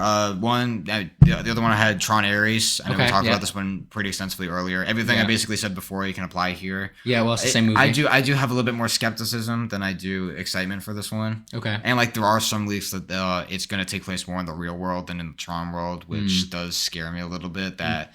Yeah. Tron is the computer world is really interesting, and them going into the real world isn't something that excites me per se. Okay. And also, Jared Leto as the lead, not something that would really draw me in. Yeah, but I'm willing to give it a shot. Yeah, I am too. I do like the first 2 Tron movies, so I'm gonna check this one out.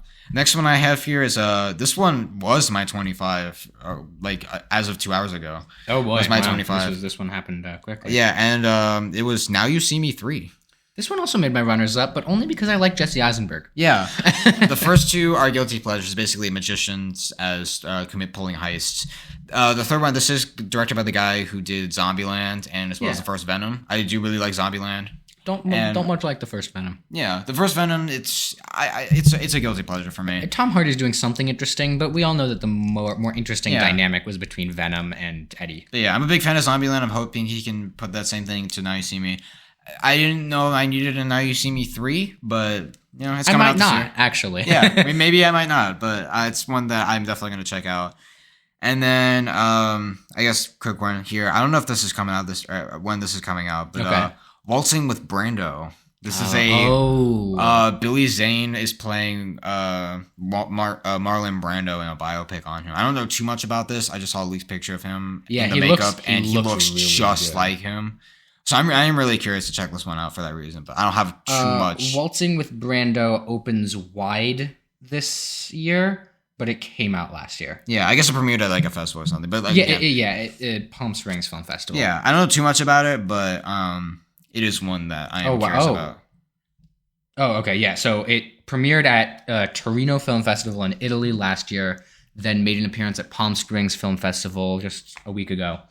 And I presume it's opening wide sometime in 2025. I don't know if it has a distributor yet. Yeah, but this one I'm curious to check out. And then, fair enough. This next one I kind of go through quickly. Then I have Deliver Me From Nowhere. This is a Bruce Springsteen biopic about him releasing one of his albums. The only thing that gets me, I forgot which one. Hold on, let me keep talking. I'll look it up. Yeah, and so this is starring Jeremy Allen White as Bruce Springsteen. I think he's a great actor. My mom loves Jeremy Allen White. Both sides of my family, both my mom's and my dad's side, love Bruce Springsteen. What's it called? Deliver Me From Nowhere. Me. Okay, yeah. And this is one that I'm really excited just because my family just loves Bruce Springsteen. Jeremy Allen is a great actor. I'm curious to see Nebraska. That's what it was. The one. Yeah. So I hope it's interesting. I don't know the people who are like the people behind the camera or people that I wasn't too aware of. Scott Cooper. Yeah. It's people that I'm not too familiar with. And then last one I'll throw out here is I have the Black Phone 2. Oh, you do have the Black Phone too. Yeah. On there somewhere. Yeah. I didn't see the first Black Phone, so I didn't have any reason to put it up there. Yeah. Another Scott Derrickson movie. Yep. I do really like the first Black Phone. It ends in a place that doesn't obviously lead towards a sequel, but I don't know if this is a prequel or if it's a follow-up, I'm going to be less excited for it. But if it's a prequel, I could be really interested in it. Okay. So yeah, those are mine. So I'll go through my 5 and then I'll go through my runner-ups. So I'll go from 15 to 11. So the first one is one that I added very recently. It is one that I didn't really know much about, but I put it on here because the concept looks interesting enough and the poster has dinosaur skulls on it, which seems like it's going to mesh really well with what they're setting up. This is Flowervale Street. Oh, wow. I don't know. Yeah. I don't know if it's coming out. Yeah. Is it coming out this year? It is coming out this year. I think. There are some of these movies that I have on here that are supposed to come out this year. Like they're very close to like ending their production. This one might be one of those that's seeking a distributor. Because there are a couple here that are coming out in 2025, but it's not confirmed yet. But all of these are 2025 movies, or at least should be. Directed by David Robert Mitchell, who did It Follows. Yeah, I hear that movie's great. I haven't seen it. Yeah, me neither. And it stars Anne Hathaway and Ewan McGregor. Ooh, interesting. It's about weird things happening on Flowervale Street. Yeah. But the poster has dinosaur skulls, which means dinosaurs are probably going to be involved somehow. Yeah. I mean, sounds pretty cool. It's interesting enough, and if it has dinosaurs, I'm all the way in. So yeah, that's why that made my list. It replaced something that's on my runners-up that I'll talk about when we get there. The next one is one of my more anticipated horror movies of the year. And I think I think it's my most anticipated horror movie of the year. It is Him. I don't think I've heard of this one. So this is a new horror movie produced by Jordan Peele. Oh wow! And it's not directed by him. His fourth movie is coming out in like 2026. But Jordan Peele, I thought, had a really good producer idea. Like I think he has good ideas behind what he wants to throw his weight behind. Last year he did Dev Patel's movie Monkey Man. Yeah. I liked Monkey Man. I did too. So, I think that he's got good taste as a producer. I think so too. That movie was really interesting just because for Dev Patel it's the directorial debut, but actually you don't really see directorial debuts as action movies, so I thought that was really interesting. Well, it's interesting because that's the movie he's always wanted to make, which is not always the case when it comes to like movies that get made to start a career. They're not always passion projects. Yeah. Sometimes they're just, you had to make the thing. That's like David Fincher with Alien 3. That was not his passion project, but Jordan Peele kind of gives directors that room to breathe. Him is a sports horror story about this young like rookie quarterback on a football team that goes to the veteran starter quarterback's like expensive house to train. And it gets scary, I presume. Ooh. Yeah, that sounds pretty interesting. It's very interesting. And I'm a big football guy. I don't know the exact references because I tend to be a little peeved when they get wrong. I don't know if you know about the Lifetime Channel football love Christmas movie that they did about Taylor Swift, essentially. Oh my god, I don't know about this. Yeah, it's a bad movie. Yeah, and they don't really know. You lost me at Taylor Swift. Yeah. Generally the football movies that I've seen in 2024 were pretty bad. I also watched American Underdog. Oh wow, the Kurt Warner biopic. How was it? Not good. Really bad, actually. One of the really bad ones. Real stinker. Yeah. Hopefully this one can be good. I know. Yeah, this isn't a biopic though. Yeah. So that's what kind of makes me a little excited. It doesn't have to hit a lot of those beats. It's also a horror movie.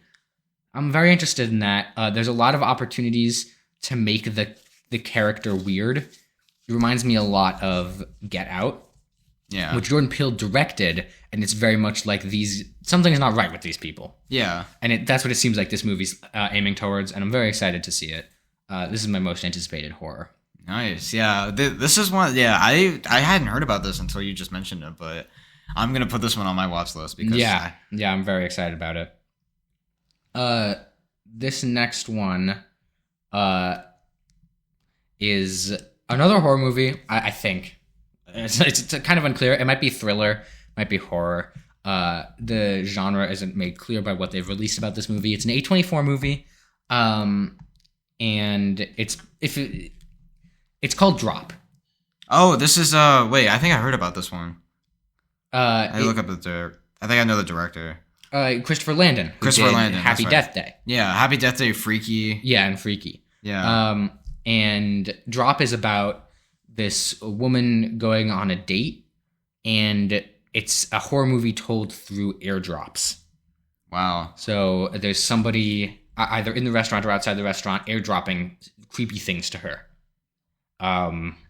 It seems very interesting. It reminds me a lot of Searching. Yeah, the Anish Chaganty film. Yeah, that was a really good movie. Where it's just kind of inventive in the way that it's telling its story.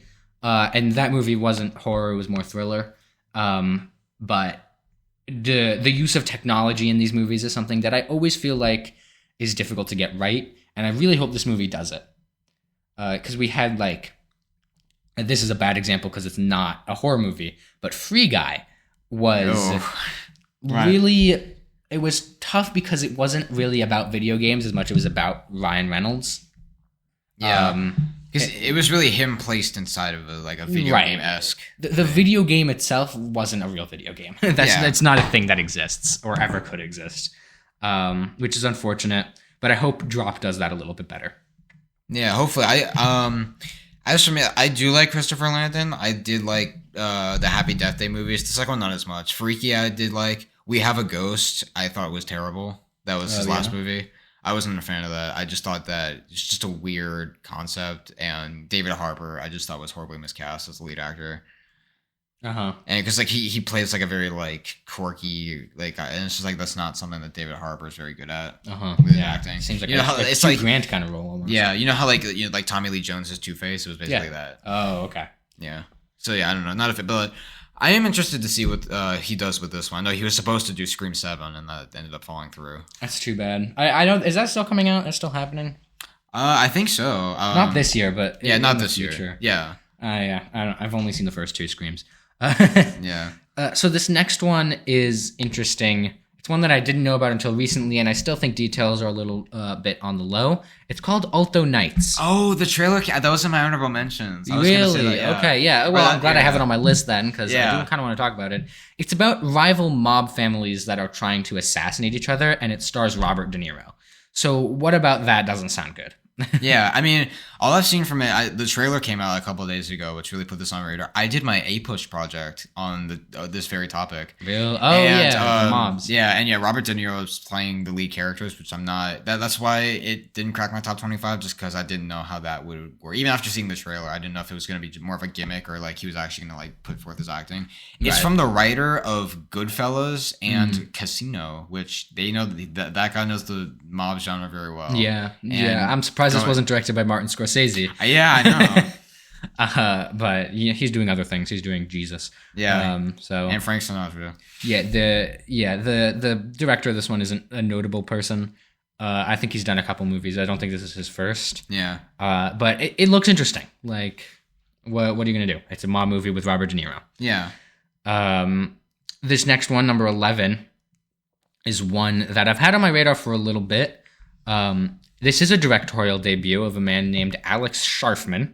And this is one that I also just recently saw the trailer for, and I thought looked really good, so I promoted it from my runners-up. This is The Death of a Unicorn. Oh, but that's right. We saw the trailer. In front of The Brutalist. Right before The Brutalist. Before The Brutalist. So it's about these people. Hard to say they're visiting their relatives that work for a pharmaceutical company or they own the pharmaceutical company themselves, but regardless of the pharmaceutical company involved, and it's owned by a family. and they go, and somehow along the way, a unicorn dies. Like, there's a unicorn trapped in their car, or like run over by their car that they've killed. And the pharmaceutical company studies the horn and finds that it's the cure for cancer, which is, as the trailer so aptly puts it, that's the biggest one. Yeah, that's the cure for cancer is the unicorn horn. And then presumably there's some sort of curse. There seems like some sort of revenge plot going on with a bigger, more scary unicorn. And yeah, so this is directorial debut starring Jenna Ortega and Paul Rudd. Yeah, it looked. I didn't know much about this movie until seeing the trailer yesterday. Yeah, I guess I was time recording, seeing the trailer yesterday. Yeah, that's true. A24 is, I think, for the most part, I think does a really good job of like allowing directors to have these sort of high concepts. I feel like they're a better version of what Blumhouse is trying to do.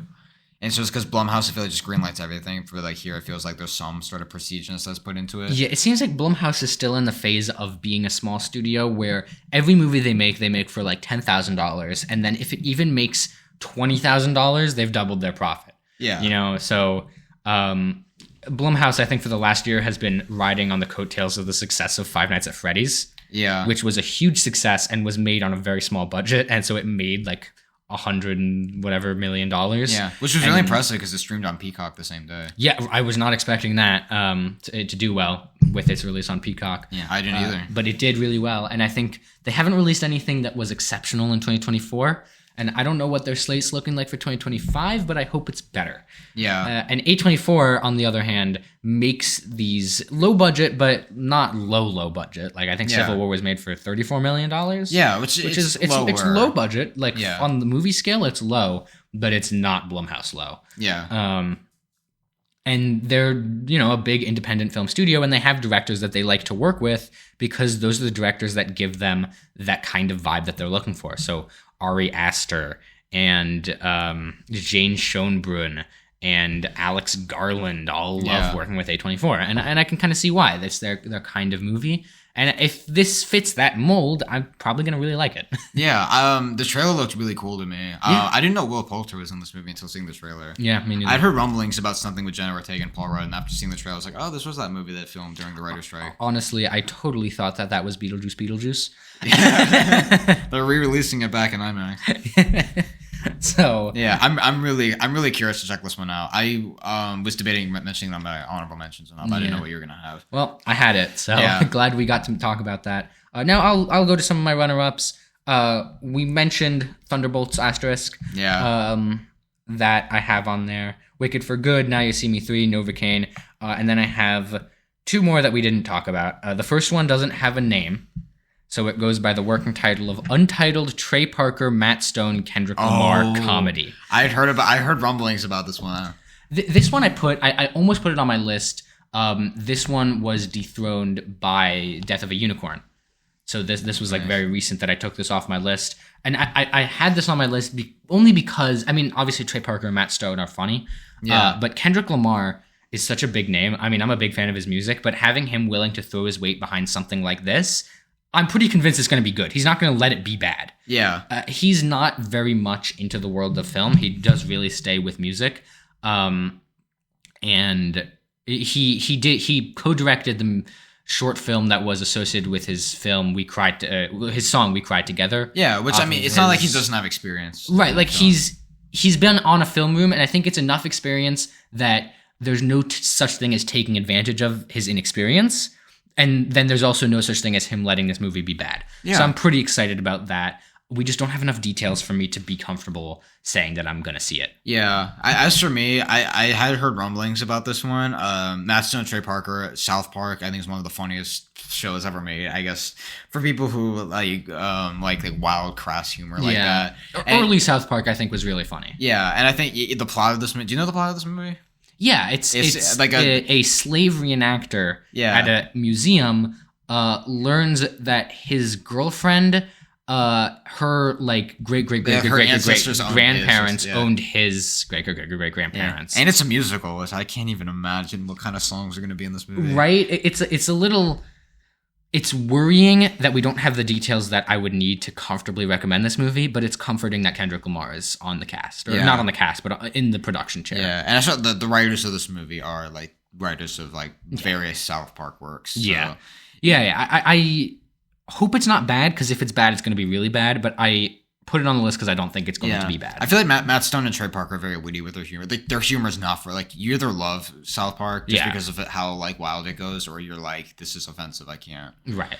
But Kendrick Lamar does get me interested just because he's not someone that I think would go to this one. But the concept is just so wild that this is one that its release window is shocking to me when it's coming out. Yeah, there are a couple movies that I saw that I kind of wanted to put on here that were just called Untitled Blank Film.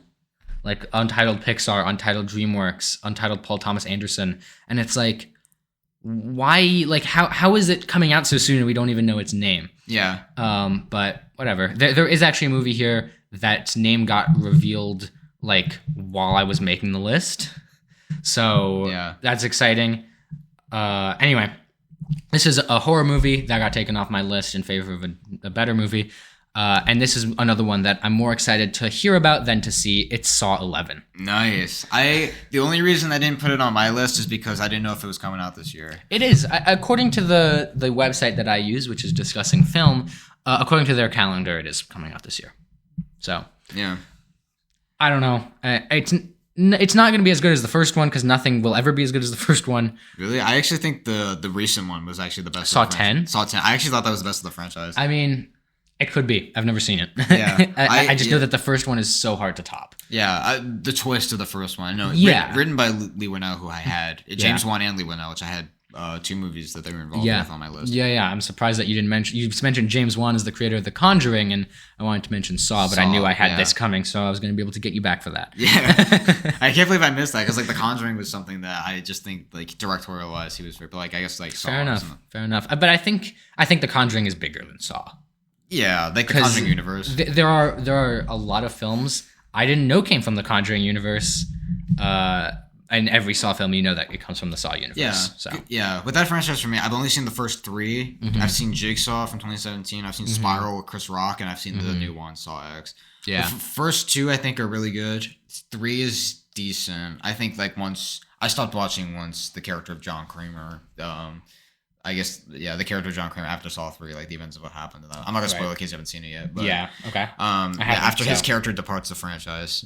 Okay. I haven't seen 4, 5, 6, whatever the other ones were. There's so many. I did Jigsaw, I thought was, like, some reboot. It was bad. Spiral, it was kind of unique to see Chris Rock and Samuel L. Jackson as the leads, but it didn't really do much besides that. Saw X, like I mentioned before, surprisingly my favorite of the franchise. Yeah. Well, I am surprised that that's your favorite of the franchise. Yeah. So I mean, I got friends that watch Saw, and I want to see how this one is, because after 10 movies, you have to expect that it starts to get worse. Yeah. Friday the 13th didn't survive 10. Friday the 13th got to Jason X, and then the next ones that they made were remakes, Freddy vs. Jason and the 2009. Halloween didn't get past 6. Yeah. Scream is only on 7. Saw came out after all of those movies and is on 11. Yeah, and for me, somehow 10 was the best one, which really shocked me. That's shocking to me. And that, if anything, now that I know that, I might have had Saw 11 up on my actual list. But yeah, I should have had it on mine, but I just wasn't sure. Like, I was hearing some production issues with this one, which kind of scared me. That's too bad. Yeah. Yeah. All right. Well, you want to start to dig into your top 10? This is where I think here are the bigger ones. This is where I think we'll have the most overlap. I feel like it.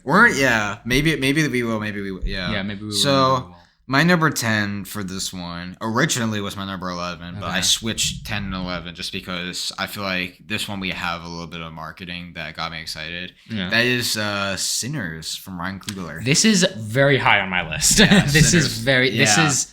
Yes, absolutely. Besides, I thought the trailer looked really cool. Michael B. Jordan, of course, like he and Michael Coogler. Ryan Coogler. Not Michael Coogler. Ryan Coogler. You got it. Yeah, Ryan Coogler.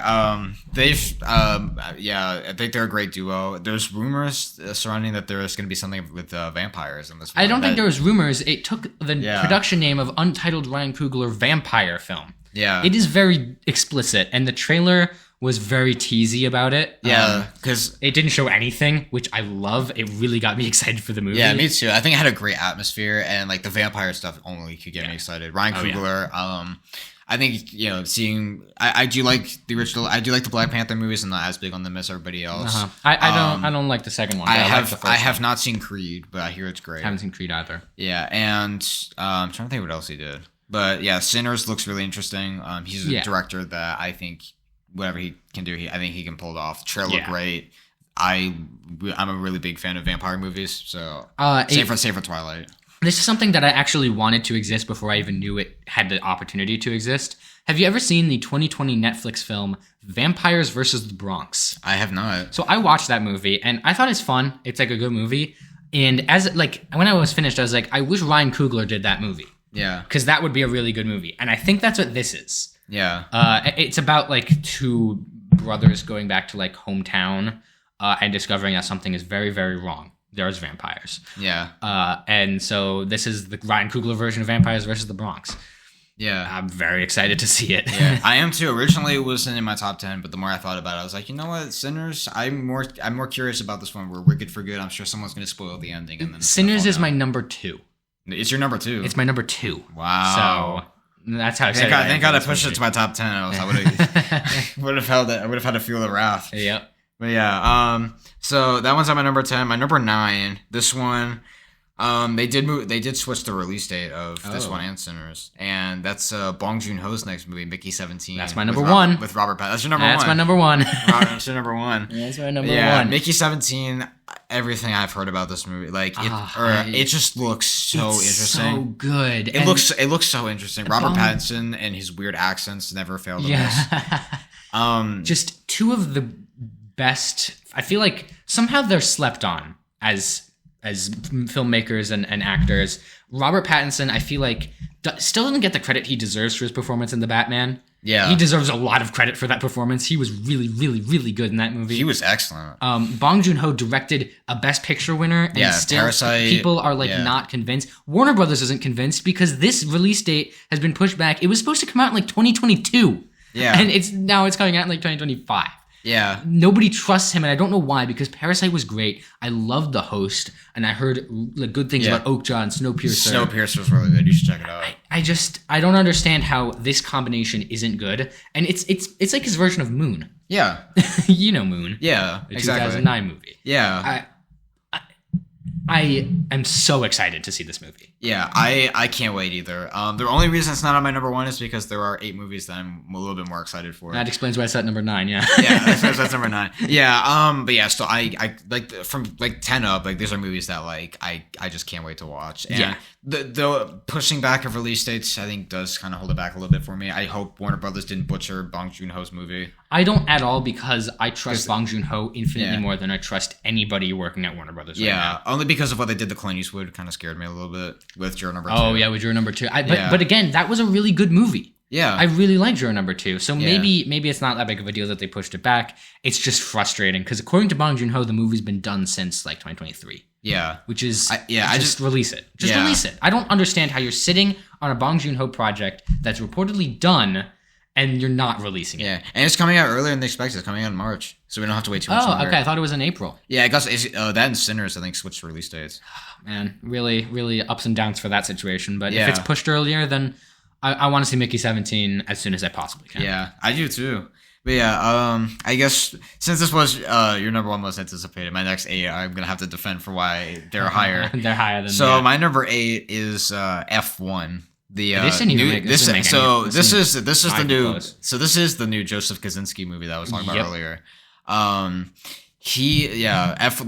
The fact that they released a teaser trailer so early really gives me confidence that they're trying to market this movie as best as they can and put the word out there. Stars Brad Pitt, I think, is a great actor. I love Brad Pitt. And it focuses on F1 racing, the scenes, it just looks like Top Gun Maverick level scale. It's about Sonny Hayes. Yeah. I don't know if that's a real guy. Yeah. It might be a Laszlo Toth kind of situation. Yeah. I'm not sure either. Oh, he is a real guy. Yeah.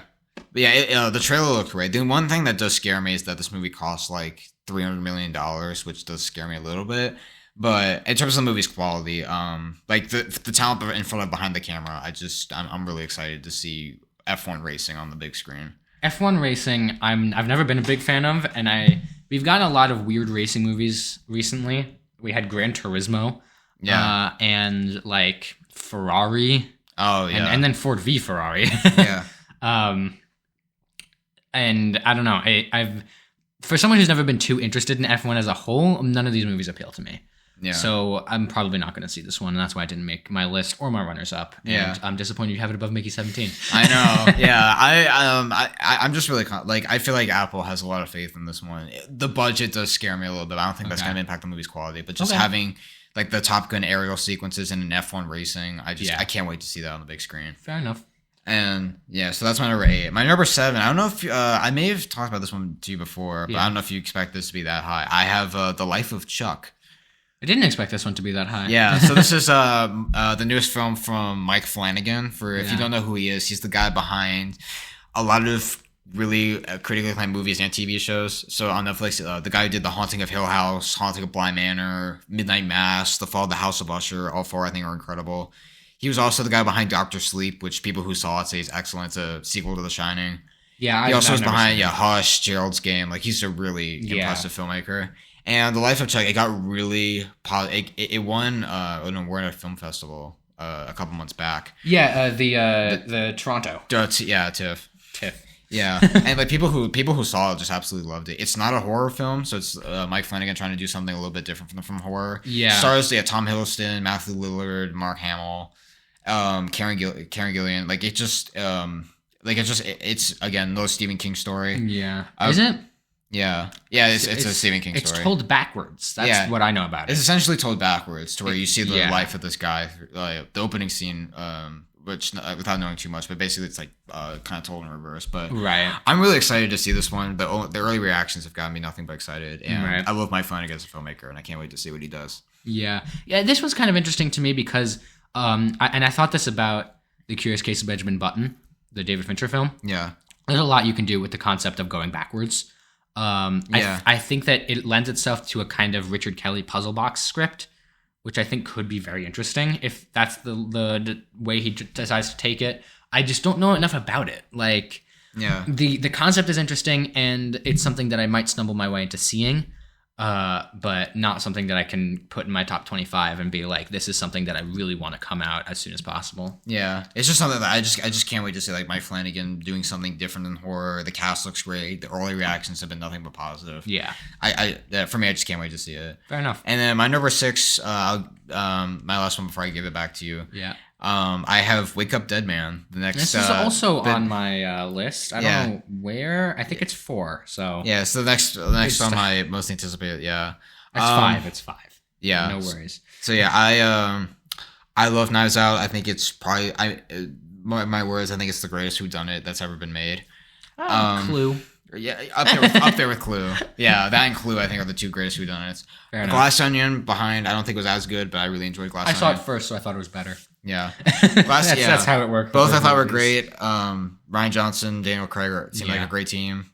I think Daniel Craig seems relieved that he's done playing James Bond, and I just can't wait. I'm really excited to see what they got. They got like Kaylee Spaney, Jeremy Renner, Josh Brolin. Yeah, like it's a pretty Josh O'Connor. Cast. They got a great cast for this one. Like as the other 2 obviously have great cast too, but Glenn Close is in it as well. I think. But it's one that's like it's basically borrowed trust, but they've done it twice. Great, and I feel like if they stick the landing well, this might become one of my new favorite trilogies. Yeah, I mean, there's at least going to be 5 of these because they keep performing well. This one costs like $250 million, which is ridiculous. Yeah, that is pretty ridiculous. The stills that they've shown look really good. Yeah, thanks Netflix. Yeah, Netflix, everything they touch turns to poison, but not this apparently. So. Yeah.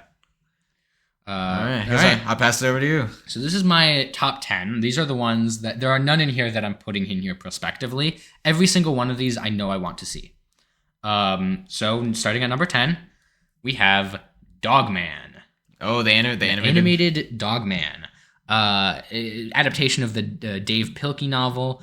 Dave Pilkey is a novelist that I grew up with very prominently. I read the Captain Underpants series as they came out. Yeah, so did I. And I'm excited to see that they're doing Dogman. Like, yeah. I liked the Captain Underpants animated movie that they did. I didn't like the show so much, but I liked the movie. Like, the movie was good. The movie I thought was a really good translation. Yeah, like, it captured the essence of what Captain Underpants was supposed to be, outside of the fact that it's this guy who flies around in his underwear. And I think that they'll do a similar thing with Dogman. It looks really good from the trailers that I've seen. Yeah. The animation looks beautiful. Yeah. Just like... It really does. Yeah. It looks like the book kind of brought to life. It does. It really does. And that's what's so interesting about Dogman, because Dogman in the Captain Underpants universe is a comic book written by the main characters of the Captain Underpants series, George and Harold. Yeah. So all the Dogman comic books are written as if they're George and Harold making them. So they all have this kind of crayon-y, like, amateur art style. Yeah. And they brought that to life in Dogman really well without making it look bad. It doesn't look bad, doesn't look sloppy, but it does look like George and Harold made it. But it looks like George and Harold are now animators at DreamWorks Studios. Yeah.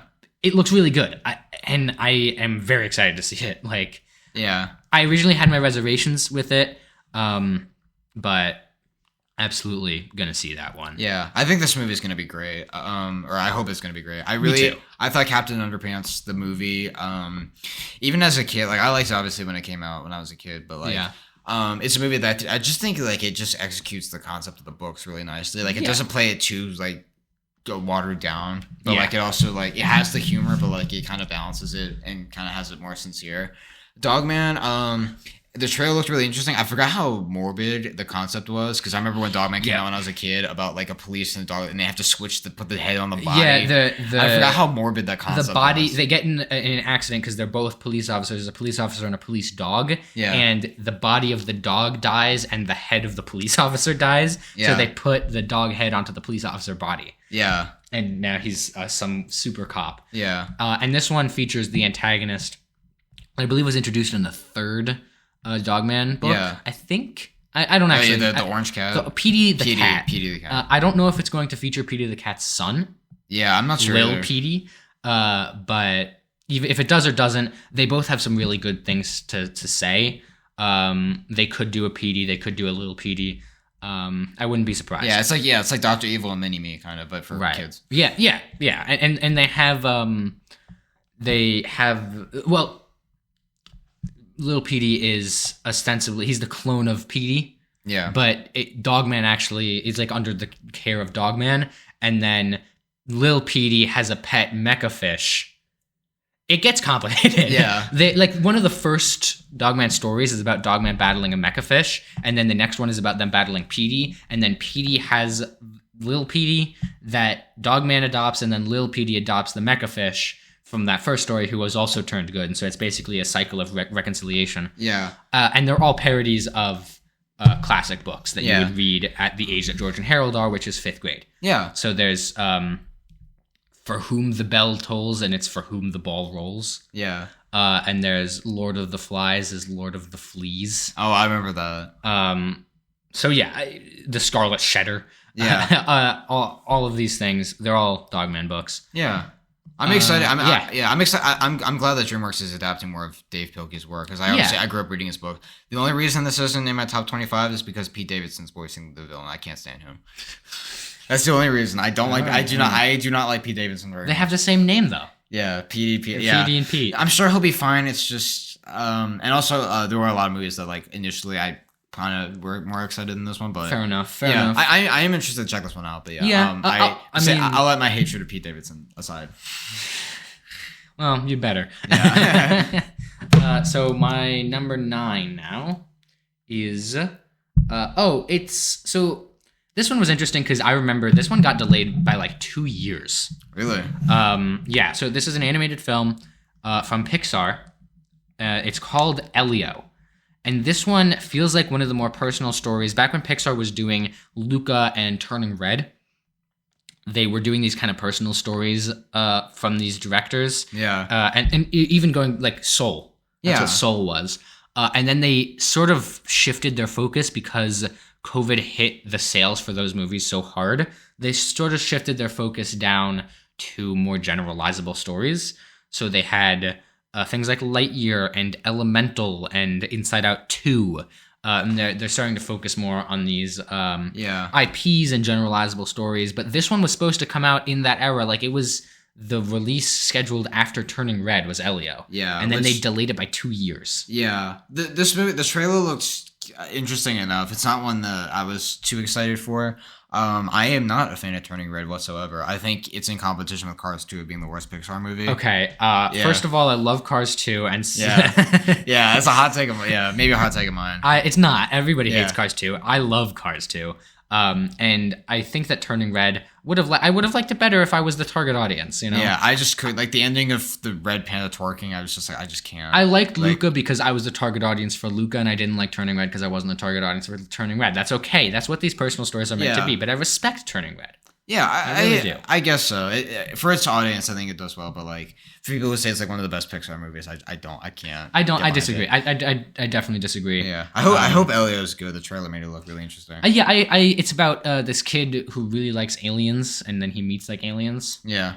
While wearing a pasta strainer. Yeah, and the patch, the eye patch. Yeah, the eye patch.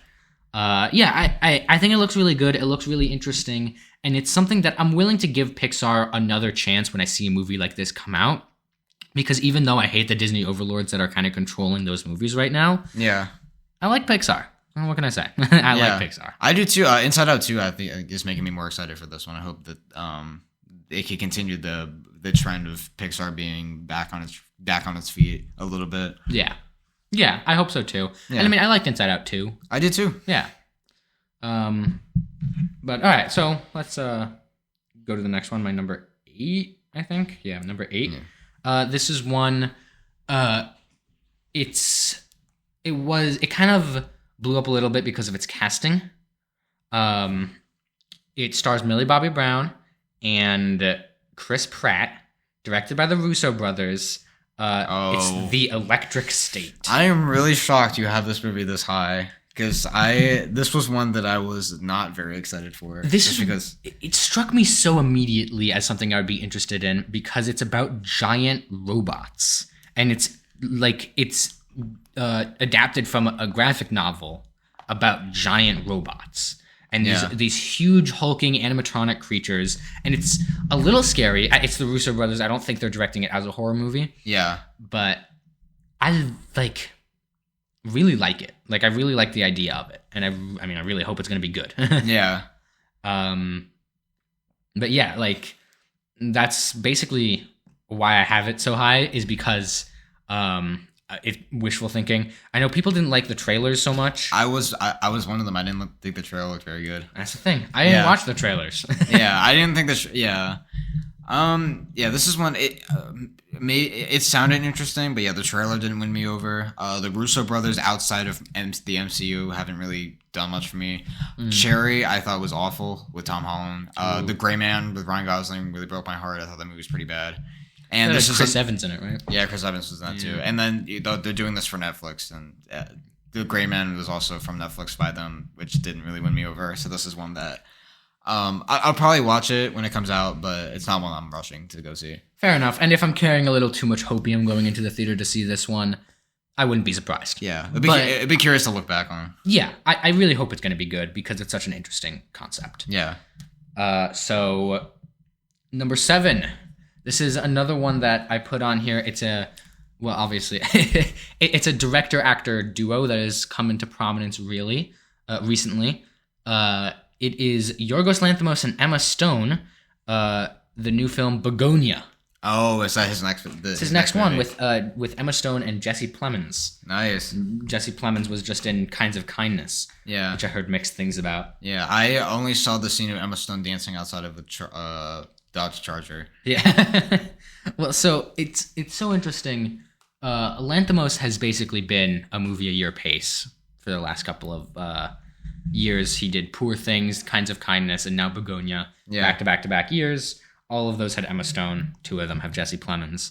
I don't know if Willem Dafoe is coming back for this one, but I hope so. Yeah. This one is about 2 people that kidnap a CEO of a large company because they think she's an alien. Huh. Yeah. That's pretty much it, yeah. It's a very interesting premise to me. It reminds me a lot of a 10-minute play that I used to really like, called like I don't remember what it was called. it was written about these two guys that kidnap a CEO, and then it's the trial, and it has some very interesting things to say about. Oh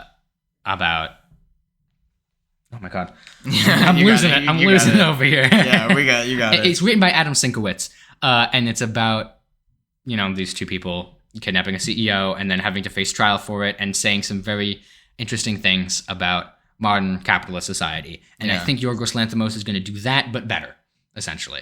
Yeah. And it reminds me a lot of Edgar Wright's The Running Man, in the commentary that it has and the commentary that I imagine it will have. So yeah, I'm excited to see this one. Yeah. You made it sound pretty interesting. This wasn't one that I had on my list or anywhere near my list.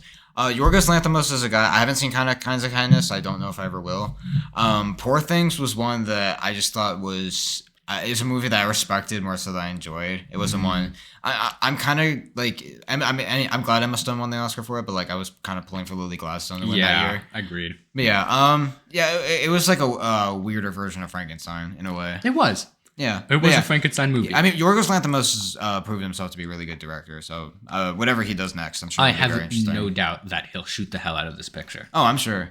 This is one that'll definitely be a unique experience. Yeah, agreed. 100% agreed. So I guess it's time to move on to my sixth one before I hand it back off to you for your final five. All right. This is a franchise movie.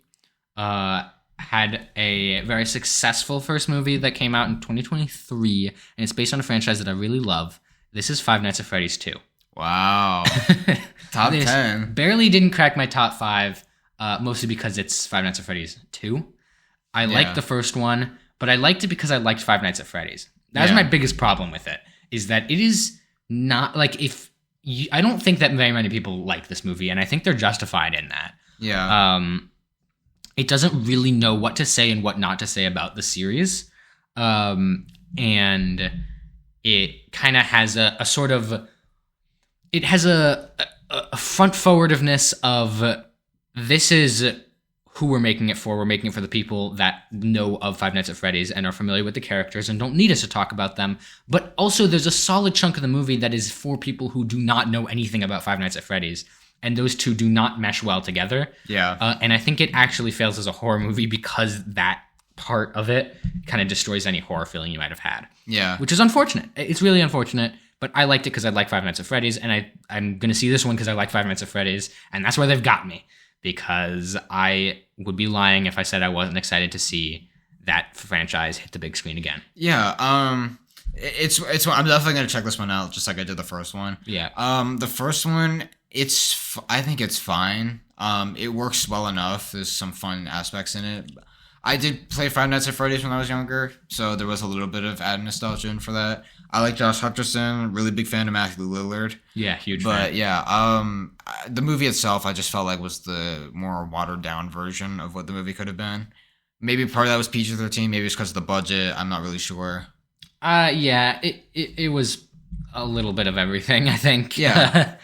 That kind of contributed to that movie. Not to mention, it's been stuck in development hell since the first game released in 2014. Yeah. So that's 9 years of development hell, and then now they're turning it into a trilogy. I'm just a little worried. Yeah, I just hope they utilize Matthew Lillard more, because the first movie I think he was dramatically underutilized. I agree with you, and I'm just I'm a little concerned on how they're going to pull off, because the second game, which I'm assuming this is an adaptation on because the characters that they've shown are from that game, is a prequel, but this movie still has Josh Hutcherson and Matthew Lillard in it, and like all the characters from the first one. So I don't know, I'm a little worried, but I'm going into it because it's Freddy.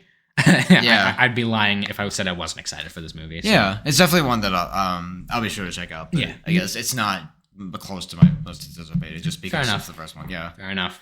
All right, this is the big one you've all been waiting for. My final five. My top five. So this first one I'll go through pretty quickly, just because we talked about this one before. Yeah. Zootopia 2, like I said. Oh wow, I was not expecting that one to be this high. Yeah. So like I said, Zootopia is one of my favorite Disney movies, animated movies. Period. I kind of just copy and paste everything we said before. Yep. Cool seeing Ki Kwan. I want to see more Judy Hopps and Nick Wilde. Absolutely. In the main characters. So that one I'm really excited for. And then so yeah, that's my number 5. Okay. And my number 4, this one I'm shocked to see it wasn't on yours. I don't know if it's in your top 5 Could or be not. my top I have Michael. It's the Michael Jackson biopic. Yep. No, this didn't crack anything. So I'm sure this movie it's directed by Antoine Fuqua, starring his nephew Jafar Jackson, which I'm very curious to see how he portrays his uncle. Antoine Fuqua I do like as a director, although he's not someone that I would immediately pair with this movie. Of course, the guy who did The Magnificent Seven, Olympus Has Fallen, Shooter, and it's like I don't see him doing a Michael Jackson biopic. I'm sure it's going to be because starring a family member. I'm sure there's some things that they're not going to show, but it's one that like they delayed it just to have a huge marketing campaign. Yeah, and that just shows that I think Universal and Lionsgate have a lot of faith in the film, which has me really excited. I'm calling this now. This movie has a really good shot at making $1 billion just because Michael Jackson, I think he is the biggest singer in the world just because of how. I think you're right, but look at the box office for Elvis. Very similar, like in terms of well-notedness. I don't know if it's gonna make $1 billion. Yeah, I'm just saying just because just like Michael Jackson, I just feel like his name, I just think resonates with so many people. Yeah, fair enough. So it has a shot. I'm really curious to check it out just to see how they pull it off, and like behind the scenes leaks, like seeing them recreating Thriller, just has me really excited. Excuse me, to see this movie. But yeah, I can't wait for it. I'm a pretty big Michael Jackson fan. Yeah, as a singer. The only reason I'm only kind of interested in this movie is because James Mangold isn't attached to it. Yeah, I'm not like. The musical biopic in general is a genre that's kind of lost me. It's a Frankenstein of a genre because it got airplaned in 2021 too. Weird, the Ali Yankovic story came out as the big parody to that genre, and they're still coming out with new musical biopics. Airplane killed Airport, but Weird didn't kill Michael. But I've lost faith in musical biopics at this point. If this one comes out and it's good, I'll see it. But yeah. I'm just excited for the I guess the hype and the energy around people who just like grew up listening to Michael Jackson. Maybe. So I guess moving on to my top 3. The third one I'll also go through kind of quickly because it was covered. Yeah. 28 years later, I have my number 3. That high. I loved I thought the trailer did a great job capturing this. Just from pieces I've seen from the first 2, it looks like they captured this one. It's from the director of the original. Alex Garland is a screenwriter on it, just like he was previously. I really hope that they capture that and the essence of the first 2, and I am planning on watching the first 2 in their entirety. But I can't wait to see what they do with 28 years later and the new trilogy that they have in mind. Yeah, I agree. I think it's exciting. Yeah, it's kind of disappointing not bringing Cillian Murphy back, but after seeing the trailer, people mistook the weird corpse guy for him. It's better than what they thought. Thank God that guy wasn't him. But I do hope they bring Cillian Murphy. He is a producer on this one, but I do hope they bring his character back at some point. Cillian Murphy is just such an excellent actor that whenever you expect him to be attached to a project and he's not, it's a little disappointing. Yeah. But I don't think it's bad for lack of Cillian Murphy. Yeah. All right, moving on to my top 2. My number 2, this is in competition with being my favorite movie franchise of all time. As Mission Impossible: The Final Reckoning is my number 2. Wow. Okay, I haven't seen a single Mission Impossible. So all these movies except for 2, I think are really good to great. Especially this last one, from 4 to the newest one that came out in 2023, Dead Reckoning. Just have been great. All 4 of them just been great. Tom Cruise is just committed to delivering just these big stunt pieces and seeing him trying to kill himself. And, whether him driving off a bridge on this one and like going like hanging off an airplane going through a Beach 60. I think he's trying to Brandon Lee himself. A little bit. Maybe not. Yeah. But you know, I agree. I think it's ridiculous to see Tom Cruise still doing this. Yeah. What holds us back from my number 1 is the fact that this was supposed to be Dead Reckoning Part 2, but the last movie didn't do great at the box office.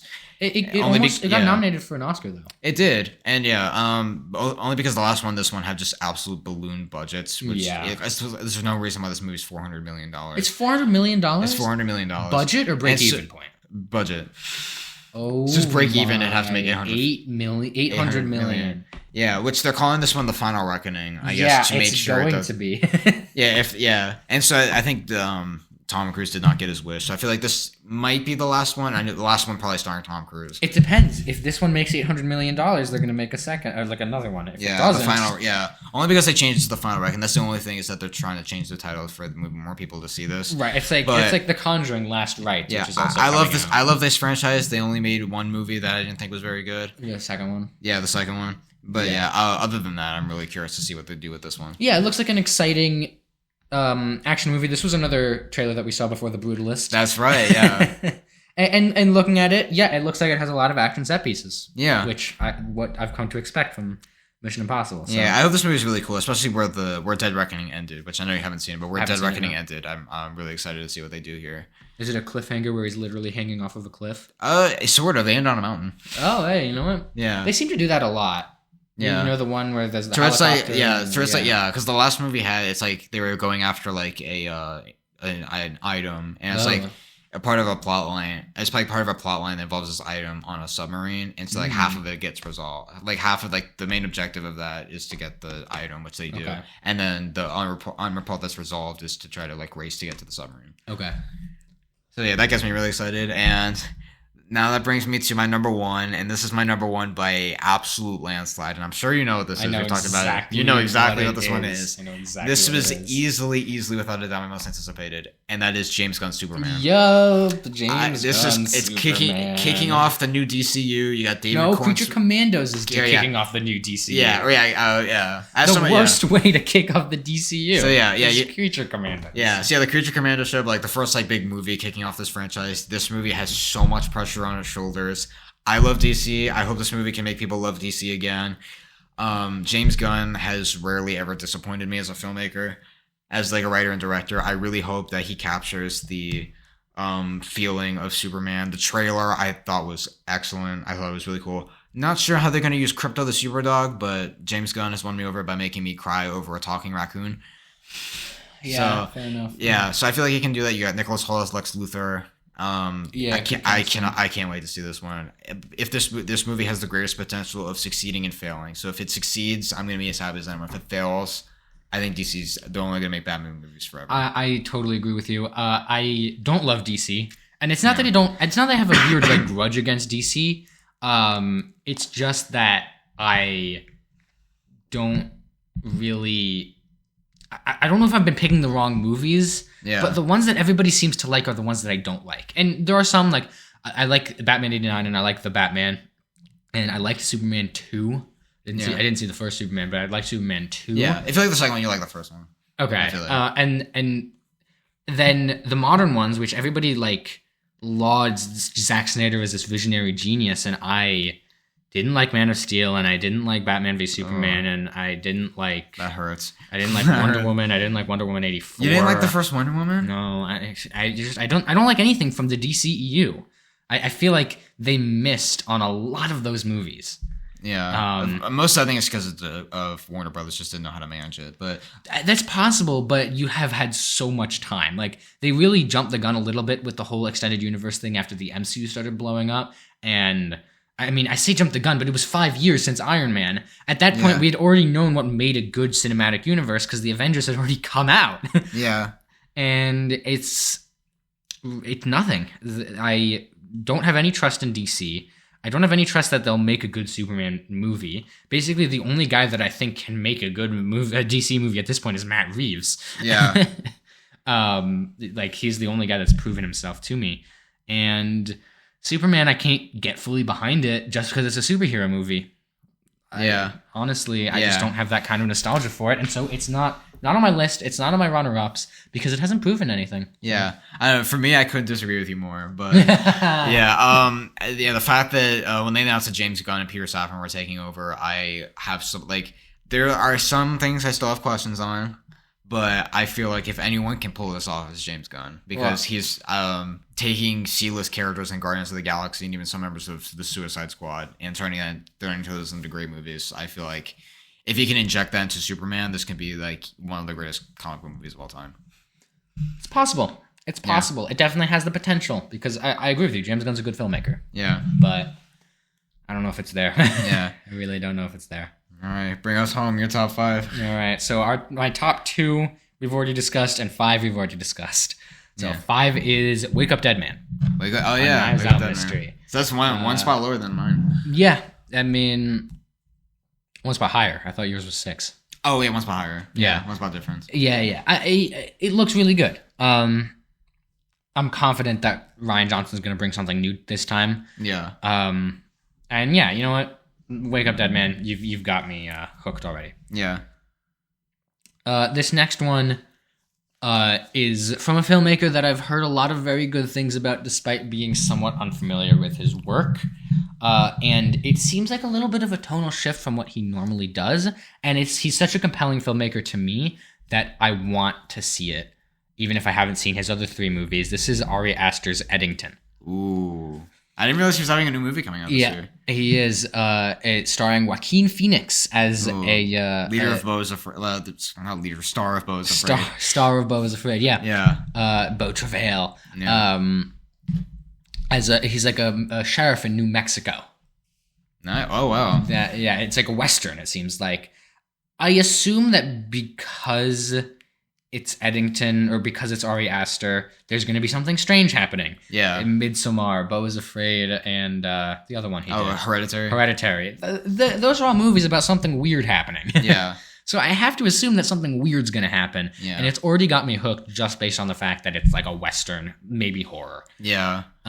So I'm in on that one. Yeah. Even though I haven't watched any other Ari Aster movies. Yeah. Since you said that, for me, I really do not like Ari Aster as a filmmaker. Really? I can respect his craft, but his movies have just been weirded me out more than they have drawn me in. Oh, Hereditary had some parts of it that were interesting to me, but people calling it the scariest movie, and I just walked in and I was like, this is just not at all. It didn't scare me at all. That's too bad. And yeah, Toni Collette was great, but yeah, it just didn't really leave much of a mark. I hated Midsommar. I know that's probably a hot take, but I just really did not like that movie. That does seem like. And then people like. It's one of those movies that like I have as like people who say it's like their favorite movie of all time, or that they love it. It's like it's kind of because it's about like a cult. Awkward. It's about like a cult and like this tan. Yeah. I'm like, culty. Okay, so if you say it's like a great movie, I'm like, it's not for me. I'll say that. Beau is Afraid. Enough. I absolutely hated Beau is Afraid. It's too bad. There was a scene. I had to watch it in multiple different sittings. There's a part where Joaquin Phoenix goes up to like this. It's like a 3-hour like fever dream that Ari Aster had, and it just didn't really come together for me. And there's a part where Joaquin Phoenix's character goes up to an attic, and there's a giant penis monster. So it's like an H.R. Geiger kind of thing. Yeah, and I just saw that, and I was like, I don't know if I can finish. It took me 3 days to watch that movie, and I was just like, all I had was just WTF to say that. Yeah, fair enough. So yeah, him doing a Western does sound interesting, but I just hope I just hope he kind of veers away from the fever dream-esque. I had this one replaced by a different Western originally, but I realized that movie's not coming out in 2025, but it'll give a nod for the inevitable 2026 episode to David Fincher's Bitterroot, which I want to see when that comes out, but that's starting production in March. Oh, and it's David Fincher. He's not going to finish it until 2026. Yeah, knowing him. Because we already know my first 2, I'm just going to quickly touch on those, and then I'll go to my number 3, which is unique, and then we can end on an actual discussion. All right. So Sinners is my number 2. Ryan Coogler, Vampires, love it. Mickey 17, my number 1. I had to choose between 2 Mickey related movies to pick as my number 1, and it was Mickey 17 and The Screamboat. Oh, Screamboat Willie. Yeah. So I picked Mickey 17. Yeah. Did you watch The Mousetrap? I have not. Okay, you don't need to. Yeah, I did. It's not really worth it. Yeah, I don't know if I'm going to. The poster alone just made me kind of like the title. The title, it's like you could do at least something creative. Like Screamboat is something that's. It was originally called Mickey's Mousetrap, and then they changed it to The Mousetrap. Oh, Big Mickey's, I guess. I don't know what the problem was with Mickey. Because Steamboat Willie, the name Steamboat Willie is probably no, because they say Mickey Mouse in the movie. Oh, they say, guy with a Mickey Mouse costume is trying to kill us, and maybe they tried to make it generic. It's the worst screenplay I've ever seen in any movie ever. Yeah. Honestly, from what the plot synopsis is, I probably could write the script for that movie. You could between now and the time this episode ends, you could write a better script. Yeah. But okay, so Mickey 17, and then number 3 is something that I'm surprised you didn't mention, but I think it's because you don't know when it's coming out, and that's because it might never come out. Yeah, this is Guillermo del Toro's Frankenstein. Yeah, I was thinking about it, but like it's a movie. It was shot, but I just didn't know if it was coming out this year or 2026. It's been in production since 2014. Yeah. It has Oscar Isaac as Frankenstein and Jacob Elordi as his monster. Yeah. And Guillermo del Toro has been talking about wanting to do this, and I think I trust him a lot more seeing the kind of stuff that he does. Like Guillermo del Toro's Pinocchio proves to me that that was such a good movie. He actually can bring light to a franchise or an IP that's already previously existed. Yeah, or like The Shape of Water. Like it was basically a loose adaptation of Creature from the Black Lagoon. Yeah. I thought he killed it. Yeah. Won Best Picture too. So yeah, he can do that. Yeah, that's something that he's capable of doing, and it seems like he wants to do it a lot. And so that's how Frankenstein ends up existing. Yeah, I am really excited for it. I really want to see where that goes. I would love to see his version of Frankenstein, and I feel like we suffer from a lack of faithful Frankenstein adaptations, and I don't know if this one's going to adapt to the James Whale movie or the Mary Shelley novel. Yeah, I'm not sure. I hope it's or not. I guess the Mary Shelley novel, I guess, would be more. I hope it's the Mary Shelley novel because we already have a perfectly good movie that is the James Whale version, and that's James Whale's Frankenstein. Yeah, like it's good. Yeah, it can't be worse than the one that was by Kenneth Branagh. Yeah, that's weird. It was a weird movie. It was a very strange movie. Yeah, I feel like if anyone can do Frankenstein, it's Guillermo del Toro. Yeah, I have faith with him as a filmmaker. But yeah, it's not the only Frankenstein movie coming out this year. This was one that I was going to mention in my honorable mentions, but Maggie Gyllenhaal's directing The Bride, or doing an adaptation of The Bride of Frankenstein. Yeah, it's Christian Bale is playing Frankenstein monster, that's a good casting. Jesse Buckley is playing The Bride. And apparently, like Jake Gyllenhaal is also in it too. As the doctor, or I don't know, but yeah, apparently it's like it's sort of a musical, which I don't know how you do a musical with Frankenstein, but he can't sing. Putting tattoos on Frankenstein is not something that I thought I would see, but I mean, without a trailer, they put tattoos on Santa for that one animated movie. Oh yeah, they did. Yeah, maybe. That wouldn't be. Of the 2 Frankenstein projects coming out this year, Guillermo del Toro's, if it comes out this year. If it ever comes out, I mean. Yeah, if it comes out this year, that's one that I will absolutely gravitate towards. I'll be keeping an eye on that Netflix new page. Yeah. And if it doesn't come out until 2026, rest assured it will be on that list too. Yeah. All right. That's it. That wraps it up. All right, I guess that's very incredible. All right, I guess that concludes the very first episode of the post credit scene podcast. Hope you guys enjoyed listening. Post credits podcast. Yeah. We just talked for over 2 hours. Yeah.